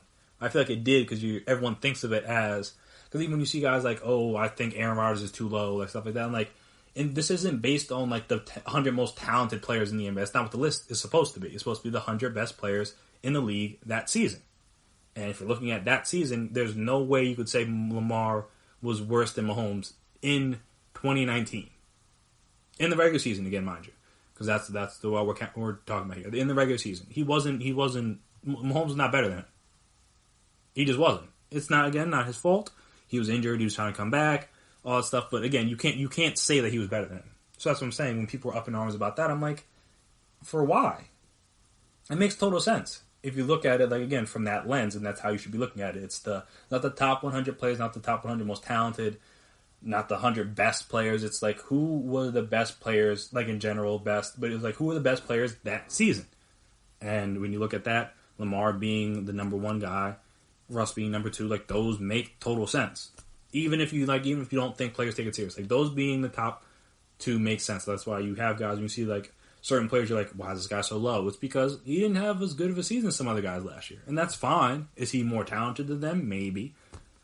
But I know, like, see people are like, Odell's, like, too low. And I'm like, talent-wise, yeah, sure. But, like, in receiver-wise, there were guys that had better years than him.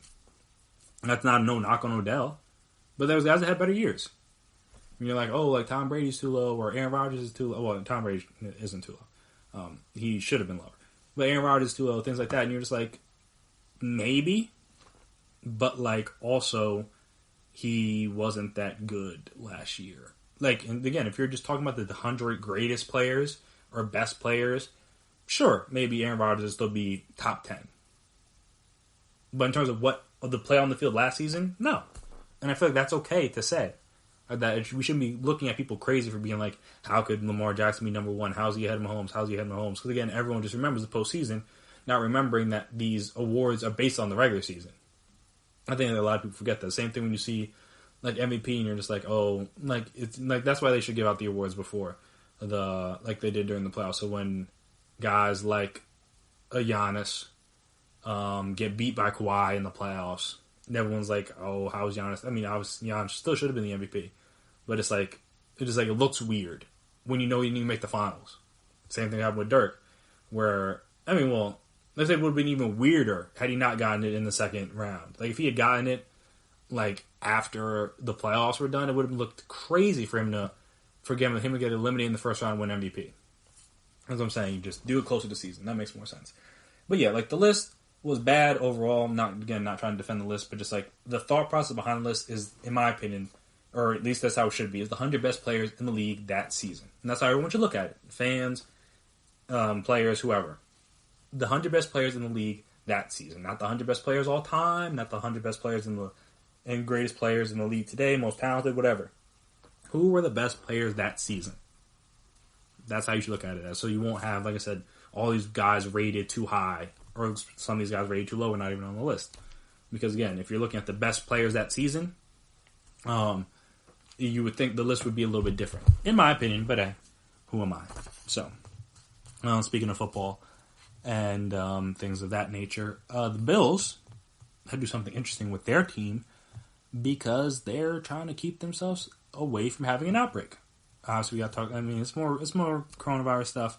It's unfortunate, but like this is where we're at. We're the country. Most of the news stories, even the sports stories, have to deal with coronavirus. So we got to talk about them.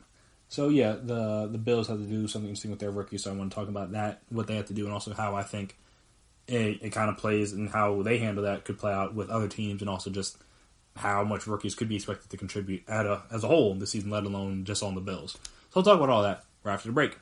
Stay right there. Are you looking to get your college football fix?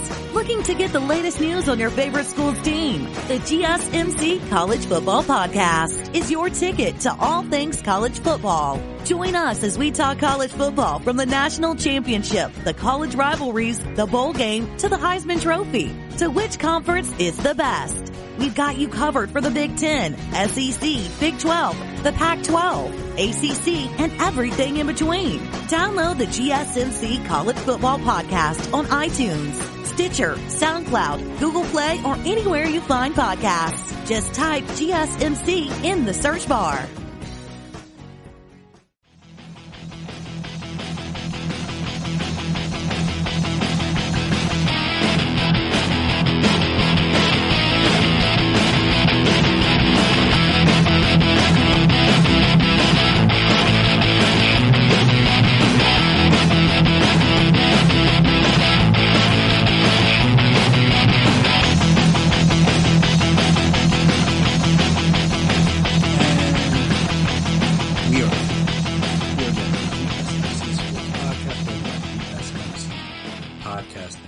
Buffalo Bills sent their rookies home from the team facility Thursday as a response to 5 positive coronavirus tests this week, the team told ESPN in a statement.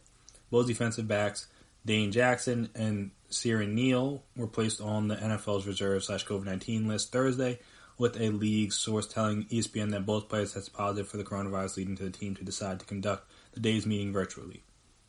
The players also can be placed on the COVID-19 list if they come in contact with someone who is a known carrier. As we were informed by medical experts as training camp opened, we expected to have positive tests for COVID. I mean, that makes sense. With 5 since the beginning of the testing period last Tuesday, we decided to take a disciplined, proactive, and preventative approach to hopefully eliminate additional cases within our team. Under the NFL training camp mandate, players must register three negative tests, in a 5-day span to enter the facility. Although teams are not required to shut down their facility for a positive test, the Bills chose to minimize risk by sending players home for the day. The Bills rookies first reported on July 21st to begin testing. The rookie who tested positive Thursday did so after registering 3 negative tests, a league source said. According to league sources, Jackson and Neal are asymptomatic. Neal's first test Tuesday also came back negative, while his test Wednesday was positive. A player who tests positive can be tested again after 5 days if he remains asymptomatic during that span. Neal's isolating while he awaits the results of a third test, a source said. Undrafted rookie cornerback Ike Brown was the first player to be placed on the team's reserve COVID-19 list on Monday, followed by defensive tackle Vincent Taylor and wide receiver Duke Williams, on Wednesday. So, I mean, it just sounds like they were sent home for the day, I believe. It's hard to say for certain.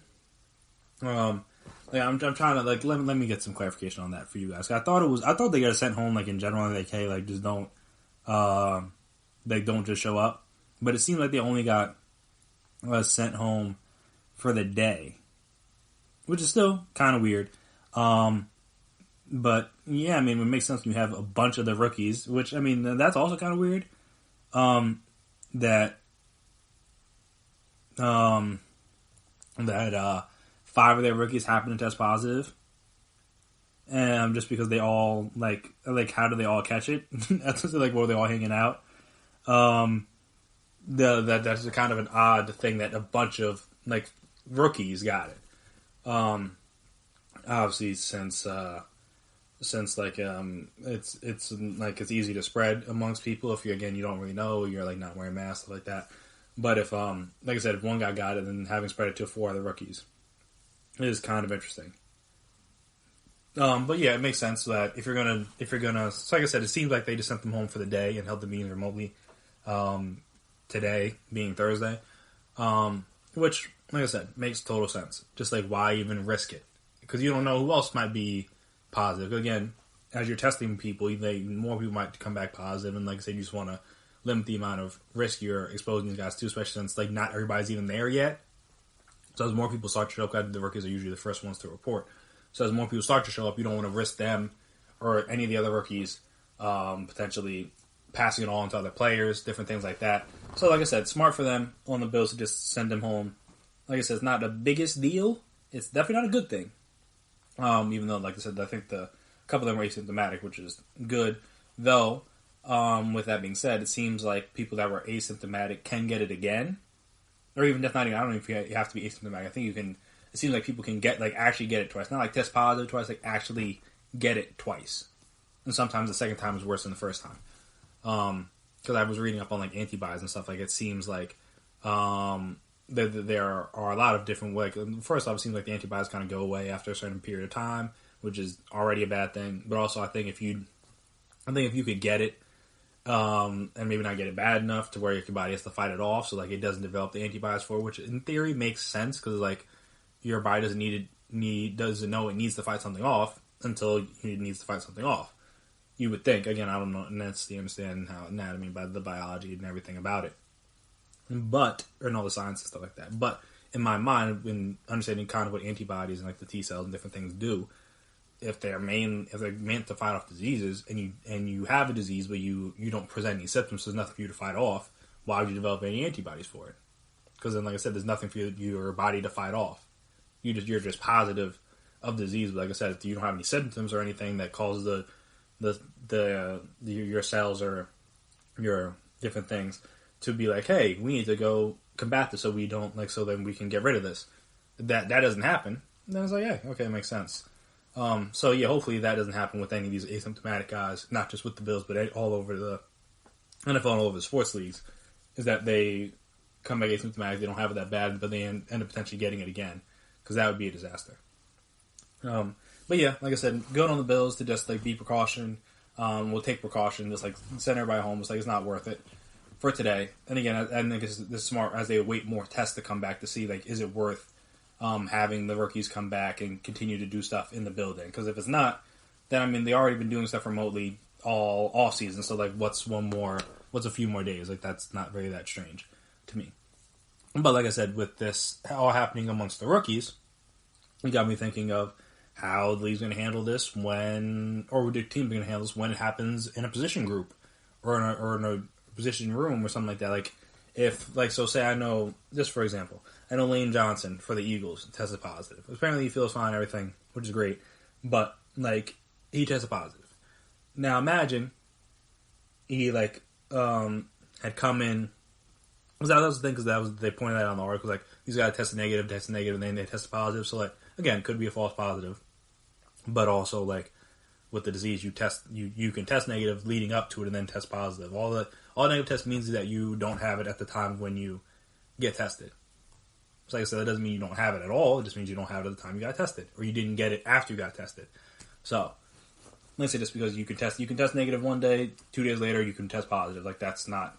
I feel like that's common knowledge at this point, so that's not surprising to me. I thought that was weird they put it in the article because it's like that's not that weird. That's not that surprising, in my personal opinion. Hey, maybe that's just me. But yeah, so like I was saying with Lane Johnson, if he had it, but like it hadn't presented itself yet in terms of like the test results, stuff like that, and he potentially exposed the offensive line room because he was in the meetings and stuff like that in the training facility, and like I said, they didn't catch it at first. Then now he spreads it out to a bunch of different people. Like, what do you do? Do you send everybody home? Like, do you just quarantine those guys that test positive? Like, what would you do with that? Or even just like I said, even as just precaution. Like, if a guy was in the building the day before and now the next day he comes back and he tests positive, like, what do you do with that whole room?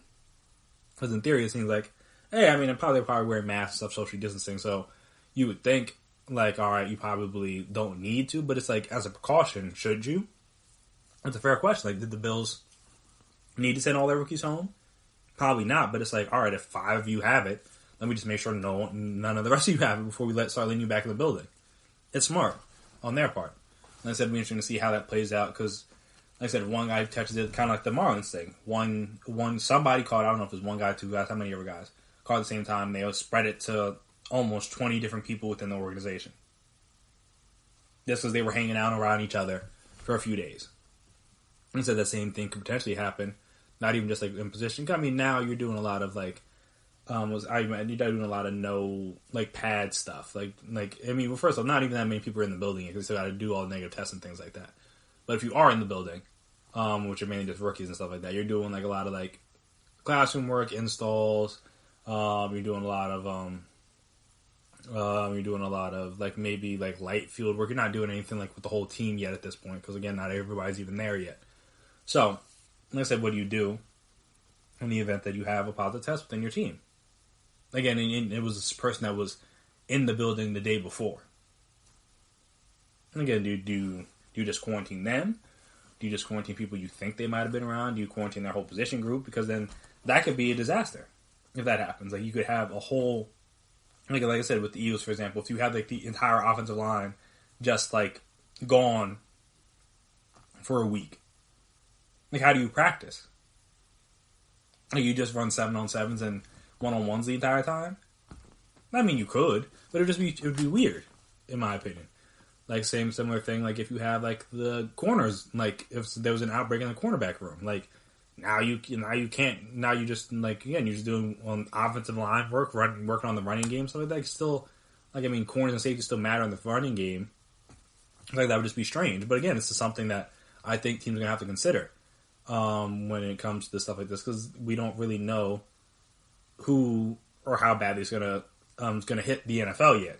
Because again, you're seeing like preliminary people started to test positive, stuff like that. It's nothing too serious yet, but you don't. Like I said, it wasn't too bad in the MLB before the season started, and then now the season started, and then it got bad. So you never really know. So it'll be interesting to see kind of just how that plays out over the year and over training camp, because again, you're going to see more incidents like this, I think, in my personal opinion. Also, with that being said, like, in this season, how much can you really expect for rookies to contribute? Again, there's certain scenarios, like the top 10 guys that are going to come in and be like instant starters. Cool, that makes sense. But like the guys like the second, third round, fourth round picks, even potentially that could be, that might have been useful players to your team. Excuse me. If you had a full offseason, full work with them, and were able to get them up to speed and try them in different positions, try to, like I said, try to see where they fit, what their role could be through the offseason, and like fine tune it during training camp. Now you're not going to do that. You're basically only going to have, like, I guess, like 2 weeks worth of padded practices before the live games, more or less. And that's not nearly enough time to get these rookies up to speed. So it's like, how much can you expect them to contribute outside of special teams this first year? And again, it'll be interesting to see, because obviously with teams having people opt out and like injuries and stuff like that, they're going to have to contribute a little bit more, you would think. But it's like, how much can you really expect from them, especially when you're talking about like guys like the quarterbacks. Like, I know Joe Burrow's going to be a vital part of the Bengals this year, and again, he's a little older, so maybe that'll help with the learning curve. But again, he's still going to be a rookie, regardless of what's happening. He's still going to be a rookie. He's still going to have learning curves and adjustments he's going to have to make, and he's, again, going to go through it with like really no off season. Same when you're talking about like offensive linemen, like Andrew Thomas for the Giants. Nate Solder opted out, so he's, I mean, if you potentially wasn't going to start, now he's definitely going to start, because they don't have 2 tackles better than him. I mean, they didn't have 2 tackles better than him before, but like, hey, maybe you have Nate Solder, you have like, I mean, I don't think Cam Fleming's going to keep him from his spot, but hey, you never know. He played with Jason Garrett, he knows the offense. Who knows? Now Andrew Thomas is going to have to be out there week 1, regardless of like whether he's ready or not, really. And like, is that a good thing, or is that going to be a bad thing? Who knows? This is on some of these corners or linebackers, stuff like that may need to get out on the field earlier, or maybe were expected to get out on the field early. Like I said, how much can you expect from them with no real offseason? Because like I said, they're used to playing against college guys, obviously. Like I said, they're going to have like 2 real weeks of work against pros before you throw them in the game. Not going to have no preseason, nothing. Not even like, again, you're not even going up against like borderline NFL guys like in like the 3rd, 4th teamers when you go in these preseason games. You're just going to play against your own guys, and you can look good against your own team, then all of a sudden you get out there against somebody else, and you're just like, oh, I have no idea what's going on. And as I said, it'd be interesting to see how much these guys can contribute this first year, because it's going to be hard. Because then with no real offseason, people getting the Rona, getting hurt, everything, it's like, how much do you really expect from the rookies this year? I mean, because rookies contributors are hard, even with the full offseason, and even if you're a top pick that you were going basically guaranteed a starting spot before the season, like, it's still hard to get a lot, like, high-level contributions from those guys as rookies. And now they're going to do all that same thing, but just with no offseason, really, and limited training camp with no preseason games before the week 1 game. I know, even while the season's going on, you got to hopefully make sure you don't get potentially lethal. Again, most people end up being all right, like in terms of whether they live or die, but that doesn't mean it's not going to have other effects to your body long term. So now you're also trying to avoid that. It's not just like a normal season where, like, say it was like a strike or something. Like, all right, that would be bad, but like this is like, all right, you got to deal with all this stuff that happened in the offseason while also still having to deal with the pandemic once the season starts up. Like I said, it'd be interesting to see how well these younger guys, like rookies, undrafted free agents, even the new additions, how well they play. Even the second year guys, the guys that are needed to take like steps up. But now, like I said, they couldn't work on it through the spring, at least other than on their own. Couldn't work on it through training camp, really, because you're not really going to have a real training camp. It's like, how much can you expect from these guys? Those are going to be legitimate questions. It's going to be interesting to see how teams can manage that, because it's going to be hard. It's going to be different. And the best guys will be able to handle it, but not everybody will. And that's the thing, is that like some people are going to handle it a little bit better than the others. There's a lot of new coaches around the league. How are they going to handle that? Because, again, they didn't have a real offseason with their teams. A few of them are rookie head coaches, so that's even harder because they've never been a head coach before. So, yeah, it's going to be weird. Monitor that, monitor the opt-out, see who else, like I said, like any other people that, like I said, opt out, any other people that get that Rona, potentially be out for a couple weeks, and have to get themselves back up to speed once they are even able to get back into the facility.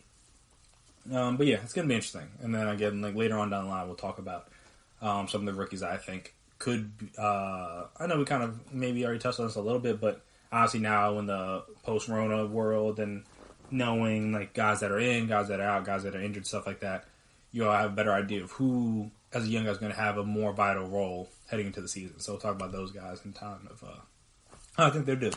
So I'm going to say, well, that's a little bit further down the line, so you have to wait on that episode. But something interesting I saw, well, like for the last segment before we get out of here, something interesting I saw on Twitter today was someone had redesigned the NFL divisions. This is, I don't know if I've talked about this on the podcast before. If I have, this is a little bit different because, again, I wasn't the one that made up this. This is somebody else making it up.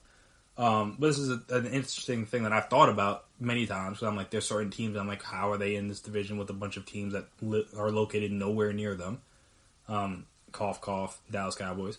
But yeah, just somebody redesign them, try to configure them more by geographical location, I should say, and like the travel and distance, stuff like that. And I saw two different ones, and the divisions I think could work if the NFL wanted to do it. They're not going to do it, but I thought it was a cool thing to talk about, so we'll talk about it right after the break. Stay right there.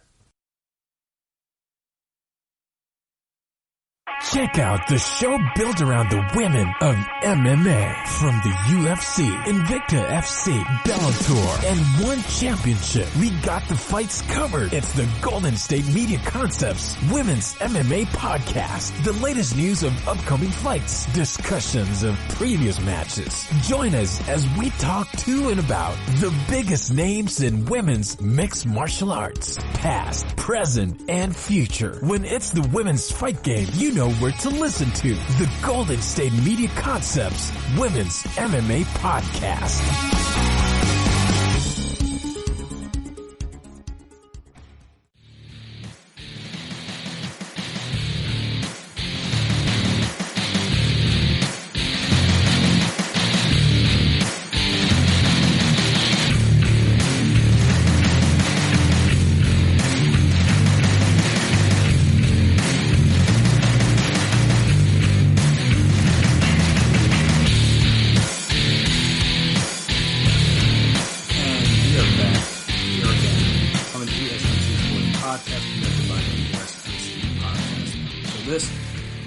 The original post was from at NFL_stats, and he got the original graphic was made by Hi.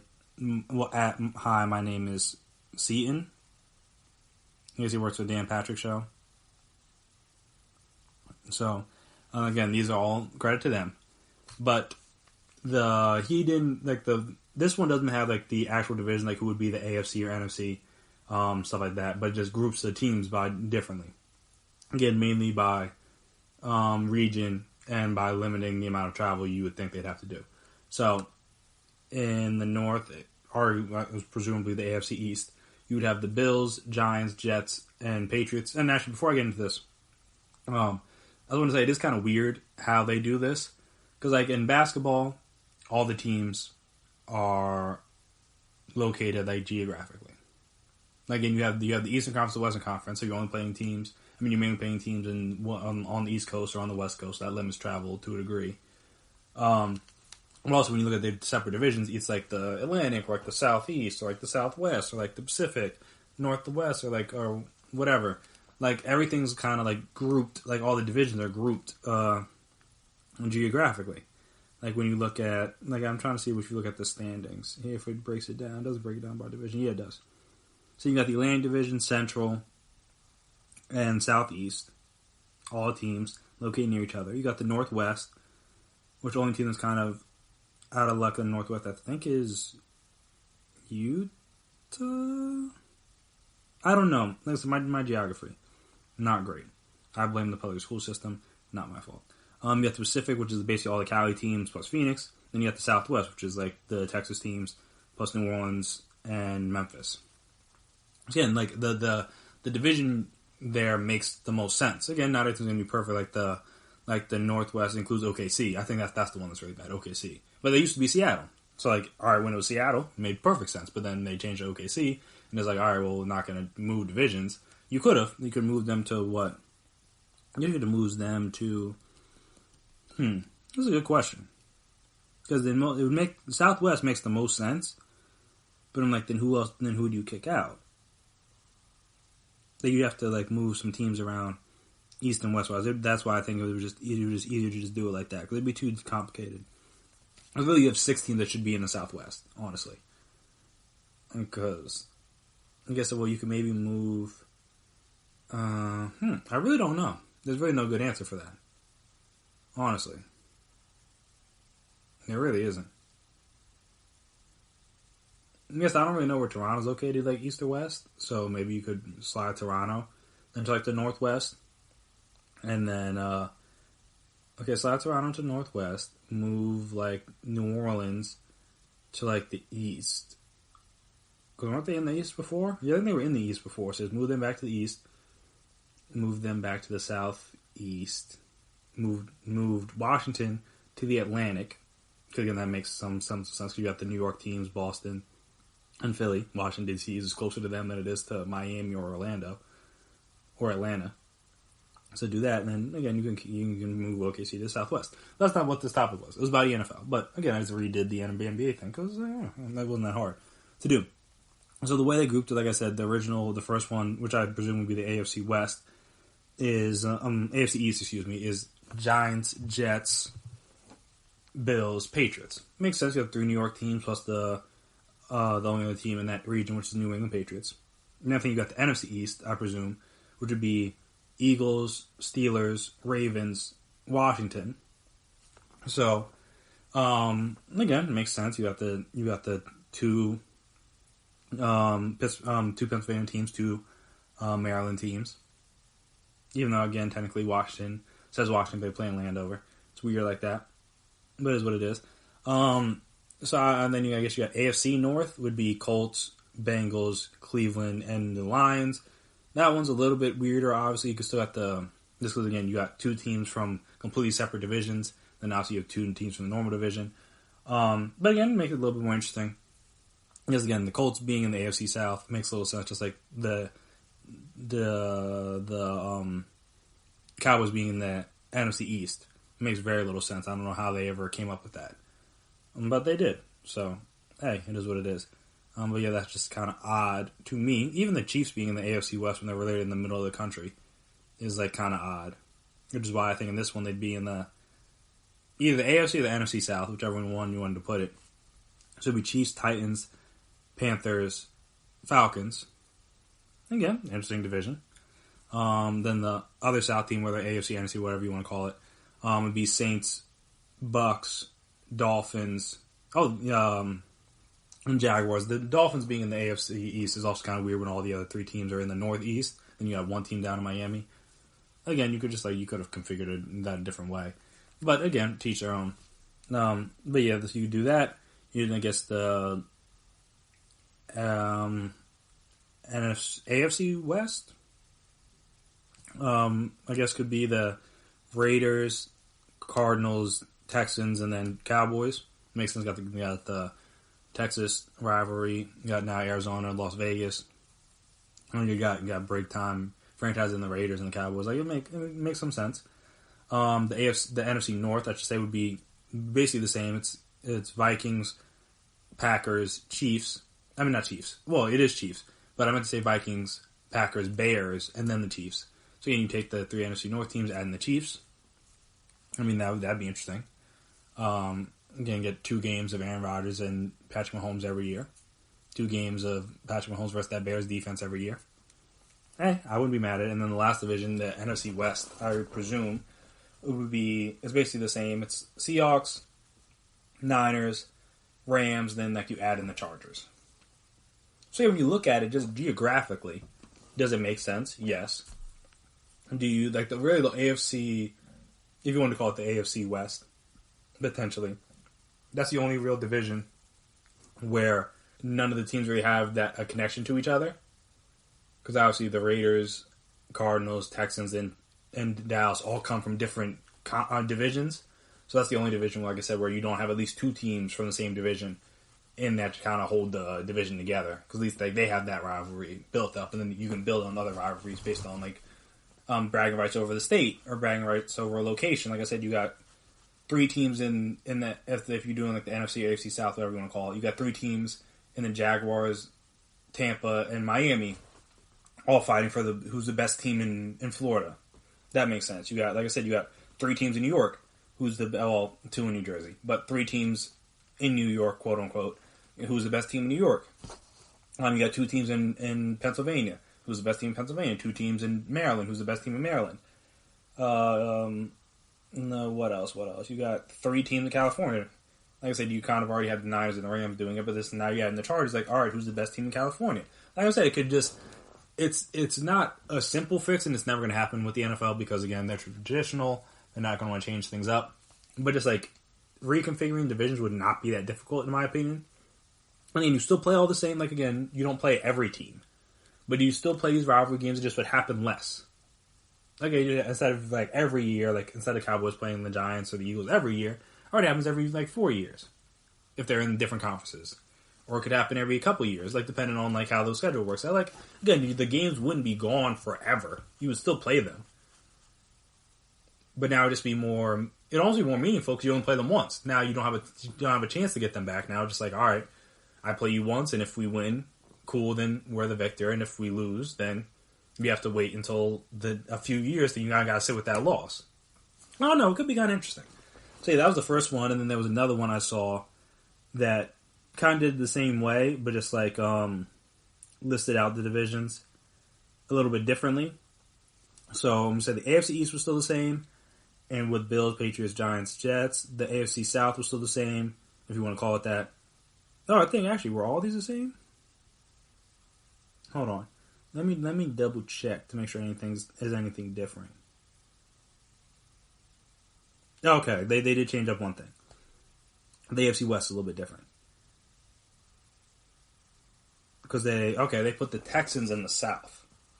Okay, yeah, so no, yeah, that's a little bit different. So AFC East is still the same in Bills, Patriots, Giants, Jets. AFC North is still the same in Colts, Lions, Browns, Bengals. NFC East is still the same with Ravens, Eagles, Steelers, and Washington. NFC North is still the same with Packers, Vikings, Bears, Chiefs. The NFC West is still the same with Niners, Seahawks, Chargers. But the NFC South is a little bit different. You got Titans, Jaguars, Falcons, Panthers instead of Titans. Oh, my fault. Also, go back to the original one from the NFL Stats one that I first did. I messed up. The Broncos were in the NFC North, and the Chiefs were in the NFC South. So they were the Chiefs, Titans, or maybe I said that, but I might have said it wrong. I think I said the Chiefs twice. So it was Chiefs, Titans, Panthers, Falcons, and then it was Green Bay, Chicago, Minnesota, and Denver instead of the Chiefs. I think I said the Chiefs there. So then, like I said, AFC South is a little bit different. You got Dolphins, Saints, Texans, Bucks. So that's a weird one. I'm throwing the Texans in there as a little wrench. AFC West is a little bit different because you got Broncos, Raiders, Cardinals, Cowboys. So now, again, you got instead of having the Texans in there, you have the Broncos, which again, geographically could work a little bit, though again, like Houston extending over to the AFC South. I mean, they're already in the AFC South, so that's not like that weird. But I mean, just geographically, it just is kind of weird for the Texans and the Cowboys not to play each other more often. Then the NFC North NFC South, is a little bit different. In terms of now it's the Titans, Jaguars, Falcons, Panthers. So again, though those are 2 different ways. I'll actually retweet.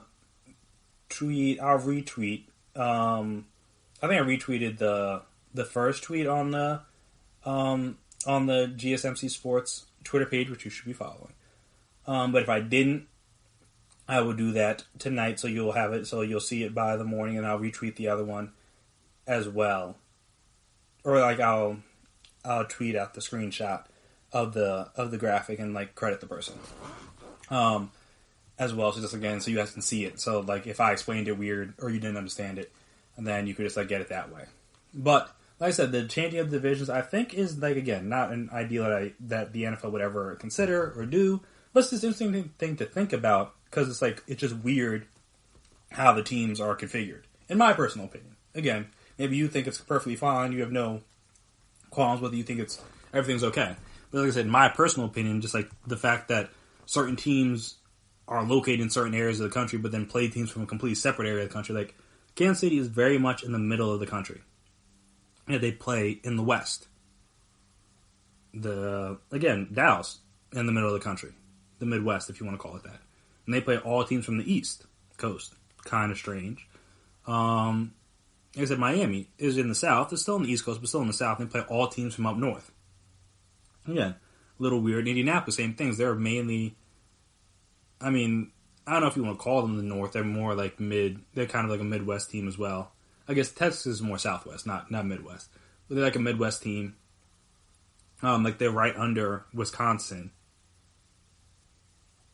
And like right by Chicago. Or not right by Chicago, but they're near Chicago, near Minnesota, and yet they play teams from Florida and Tennessee, which isn't that close. Tennessee and Indianapolis is the close one, but then they play teams from Florida and Texas, which are nowhere near them. So like I said, just the way the divisions are configured currently is a little strange. So I thought it was interesting to look into like how these would work. Because I think either one of those two options that we just talked about would be interesting. Again, adds in new rivalries, changes things up. Again, adds in more state supremacy. Because I think that'd be an interesting wrinkle. Kind of like, again, when you have with college football. Like you said, you have teams like you have Clemson and South Carolina play each other every year. For the title, like South Carolina, Georgia Tech play each other every year. Florida State play each other every year. I guess some of the other state ones are like very like are already done by the conference, stuff like that. But again, I just think it's a cool thing to do because it just adds an extra layer to the rivalry because now you got fans, and you have fans in your own division, but now you have fans in your own state that you can see. Like you can be in Florida potentially. You could be a fan of the Dolphins. You could be a fan of the Bucks, or you could be a fan of like the Jaguars, and like no one really cares one way or the other because like none of those teams have no beef. But now there could be some beef, and again, I'm not saying anybody should fight or anything like that, but I think it'd just be interesting, like an interesting wrinkle to add to the sport. Like same thing with Steelers, Eagles. Like I said, there's a little bit of beef there, but nothing too crazy. They don't play each other enough for it to really matter. Though it would have been cool if they played each other the one Super Bowl. If Larry Fitzgerald didn't decide he wanted to just be the best player in the history of the playoffs that one postseason, and the Cardinals didn't make it to the Super Bowl, that would have been really cool. Same thing with New York. Like, all right, like Jets fans and Giants fans, like they kind of go back and forth a little bit, but again, they don't play each other enough for it to really matter. Same thing with the Bills. Like no one, like the Bills are really the only team that plays in the state of New York, and yet like they don't even consider like the best team in New York, even though like they currently are. But like because then no one really thinks of them. Like everyone thinks of the Jets and Giants as New York, even though they don't play in New York, while they don't really consider Buffalo. It was kind of a weird thing there. Like I said, even in California, like, all right, well, when, like, the Oakland was in there, that would have been really cool. Like, all right, so you got some little beef between the Rams and the Niners, but, like, no one cares about the Chargers. Maybe because they don't play them in California. So, but then now if you play them every year and the Chargers beat up on all the California teams 4-0, like, all right, then that changes the dynamic within the state. I think, just like I said, it gives it a more college-y type feel, which is always cool. Because then even if, and obviously it's different because there's only one game, but like if teams are playing like, all right, like if you're like you have a bad season but you beat your biggest rival, that helps make the season a little bit better. And same thing, like all right, we could be bad. And the same thing with divisions, like all right, I could be bad, but as long as I beat the Cowboys or as long as I beat the Giants, stuff like that, like your season's good. You go 6-10, but if you win your 6 division games, fans are going to be less upset. They're still going to be mad because like how can you win all your division games but lose to everybody else? But they're going to be less mad because, like, all right, at least Cowboys fans and Giants fans and Washington fans can't talk to me because we beat your team twice, kind of thing. So it's now just take that magnified within your own state. So now, like I said, now it's a state rivalry thing. I think it'd be kind of cool. So, like I said, I'll retweet the graphics in the post just because if I explain it confusingly, you can just look at it for yourself, and you can, like, again, you'll just have the graphic at your disposal when you're listening to the segment, also when you're talking about this with your friends, if you think this is something cool. Like I said, I thought it was cool. It's something I thought about. I hadn't done the actual logistical work to put it all together, but I said, it's a thought I've had for years, just because I'm like, it's just weird how they decided the divisions, in my personal opinion. But I think the same thing about basketball. Like I said, when I just talked about how would we configure the basketball divisions to get OKC out of the Northwest, because that makes no sense at all. But hey, maybe it's just me. Maybe it's just how my brain works. Maybe not everybody's like that. But if you are, then this segment is for you. But that'll do it for me here today on the GSMC Sports Podcast, presented by GSMC Podcast Network. I want to thank you guys, as always, for listening. If you haven't already, subscribe to the podcast. Make sure you never miss an episode. Make sure you're always on top of when we drop our latest stuff. Also, if you could please as well, give us a 5-star rating, restaurant review. If you like what you've heard today, like you've heard in the past, it'd be very appreciated wherever you listen to your podcast. It'd be very appreciated, very helpful. Again, obviously, what you guys like, what you guys dislike, the ways we can improve, topics you want us to talk about, all that fun stuff. And if you want to have more discussions about sports now that they're basically all back, we can do that. Twitter, Instagram, Facebook. I said talk, chat, debate, discussion, talk about this division thing. If you think it would be cool, think it's a stupid idea, I'm welcome to all thoughts about it. They can talk about the first games back of the NBA season. What do you think of the Lakers? What do you think of the Clippers? What do you think of the Pelicans, Jazz? What do you think of the games that are going to go on Friday and throughout the rest of the weekend? We can talk about that now. Again, now that the NBA is back, we have more to discuss. Also talk about the MLB situation, kind of how the Marlins are trying to ruin everything. They haven't officially done it yet. They just ruined basically themselves. But, I mean, like I said, if the Phillies get more people back with positive COVID tests, then it's going to be kind of a mess, and the MLB is really going to have a nightmare scenario on their hands, whether Rob Manfred says it is or not. I'll talk about what you think about college sports, is basically on a conference only, and if you think maybe we could see Notre Dame in a division in a conference in the near future. I think they should, but again, I understand money talks, so I would get it.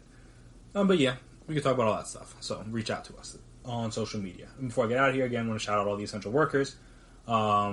As I always do, like EMTs, firefighters, nurses, doctors, grocery store workers, first responders, who else? Retail workers, delivery people, especially if you're working for the Postal Service. I know it's a bit of a mess right now. The current administration may or may not be trying to sabotage them so that vote-in ballots will be harder to count come election time. I mean, that seems like kind of criminal based on my little bit of knowledge of laws. But hey, maybe it's not. But again, if you're one of those Postal Service workers, I know you've been dealing with a lot. I mean, you're already dealing with a lot because people are ordering more stuff online anyway, but now, like, funding's being cut and there was a report about post offices having to be shut down and people's hours having to be cut because it's just like they're not getting the money they need. They're losing a lot of money and stuff like that. That's a mess. So hopefully you're not going through that. But if you are, shout out to you. I appreciate you. Hopefully you can get through this and it'll be better come election time because a lot of people will be voting by mail. And if, in any way, good or bad, I mean, there is no good way to rig it. So whether it's rigged for the one side or the other side, you don't want that. You want a clean, fair election. That's all everybody wants. I mean, voter suppression is rampant regardless, but like this is like clear as day. Like they're not even trying to hide. I mean, they normally don't. But like this is like actual like hurting legitimate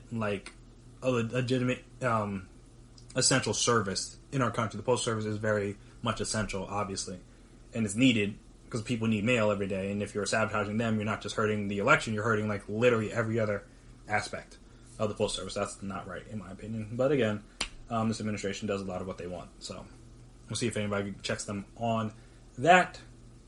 They should. But and also, if you're going out to restaurants, bars, tip your waiters, waitresses, bartenders. Like I said, if your state's open enough where you can go out, like at least, like I said, they've been through a lot. We've all been through a lot. If you can afford to, just give them a little tip. I imagine they would appreciate it, especially during the time when they weren't able to work and as much. And also delivery drivers as well, because again, you're doing this. They're doing this so you don't have to leave your house to get your food. And most of the time, they're not even talking to you. They're just drop it on your doorstep or ring the doorbell. And you don't even gotta like be near them. So again, like I said, just tip them. If they get as long as they do a good job. Again, if they're doing bad, I'm not saying just a tip. But if the guy does a good job or the woman does a good job, just tip. It's not really that hard. For some pain, also wear a mask. Because again, if we want to be able to get through an NFL season, we're gonna have to try to lower the coronavirus cases in this country, and we haven't really done a good job of that yet. And it seems like the easiest way, if you want to talk about some miracle drug or miracle cure or whatever, that's not what that may be true. Not here to judge that, but I know one thing that definitely helps is wearing masks everywhere you go, so that you don't spread it to other people and they don't spread it to you. It seems pretty self-explanatory, but hey, maybe that's just me. But that'll do it for me here today. I've been Chris Blades. That has been my time. And until next time, peace out.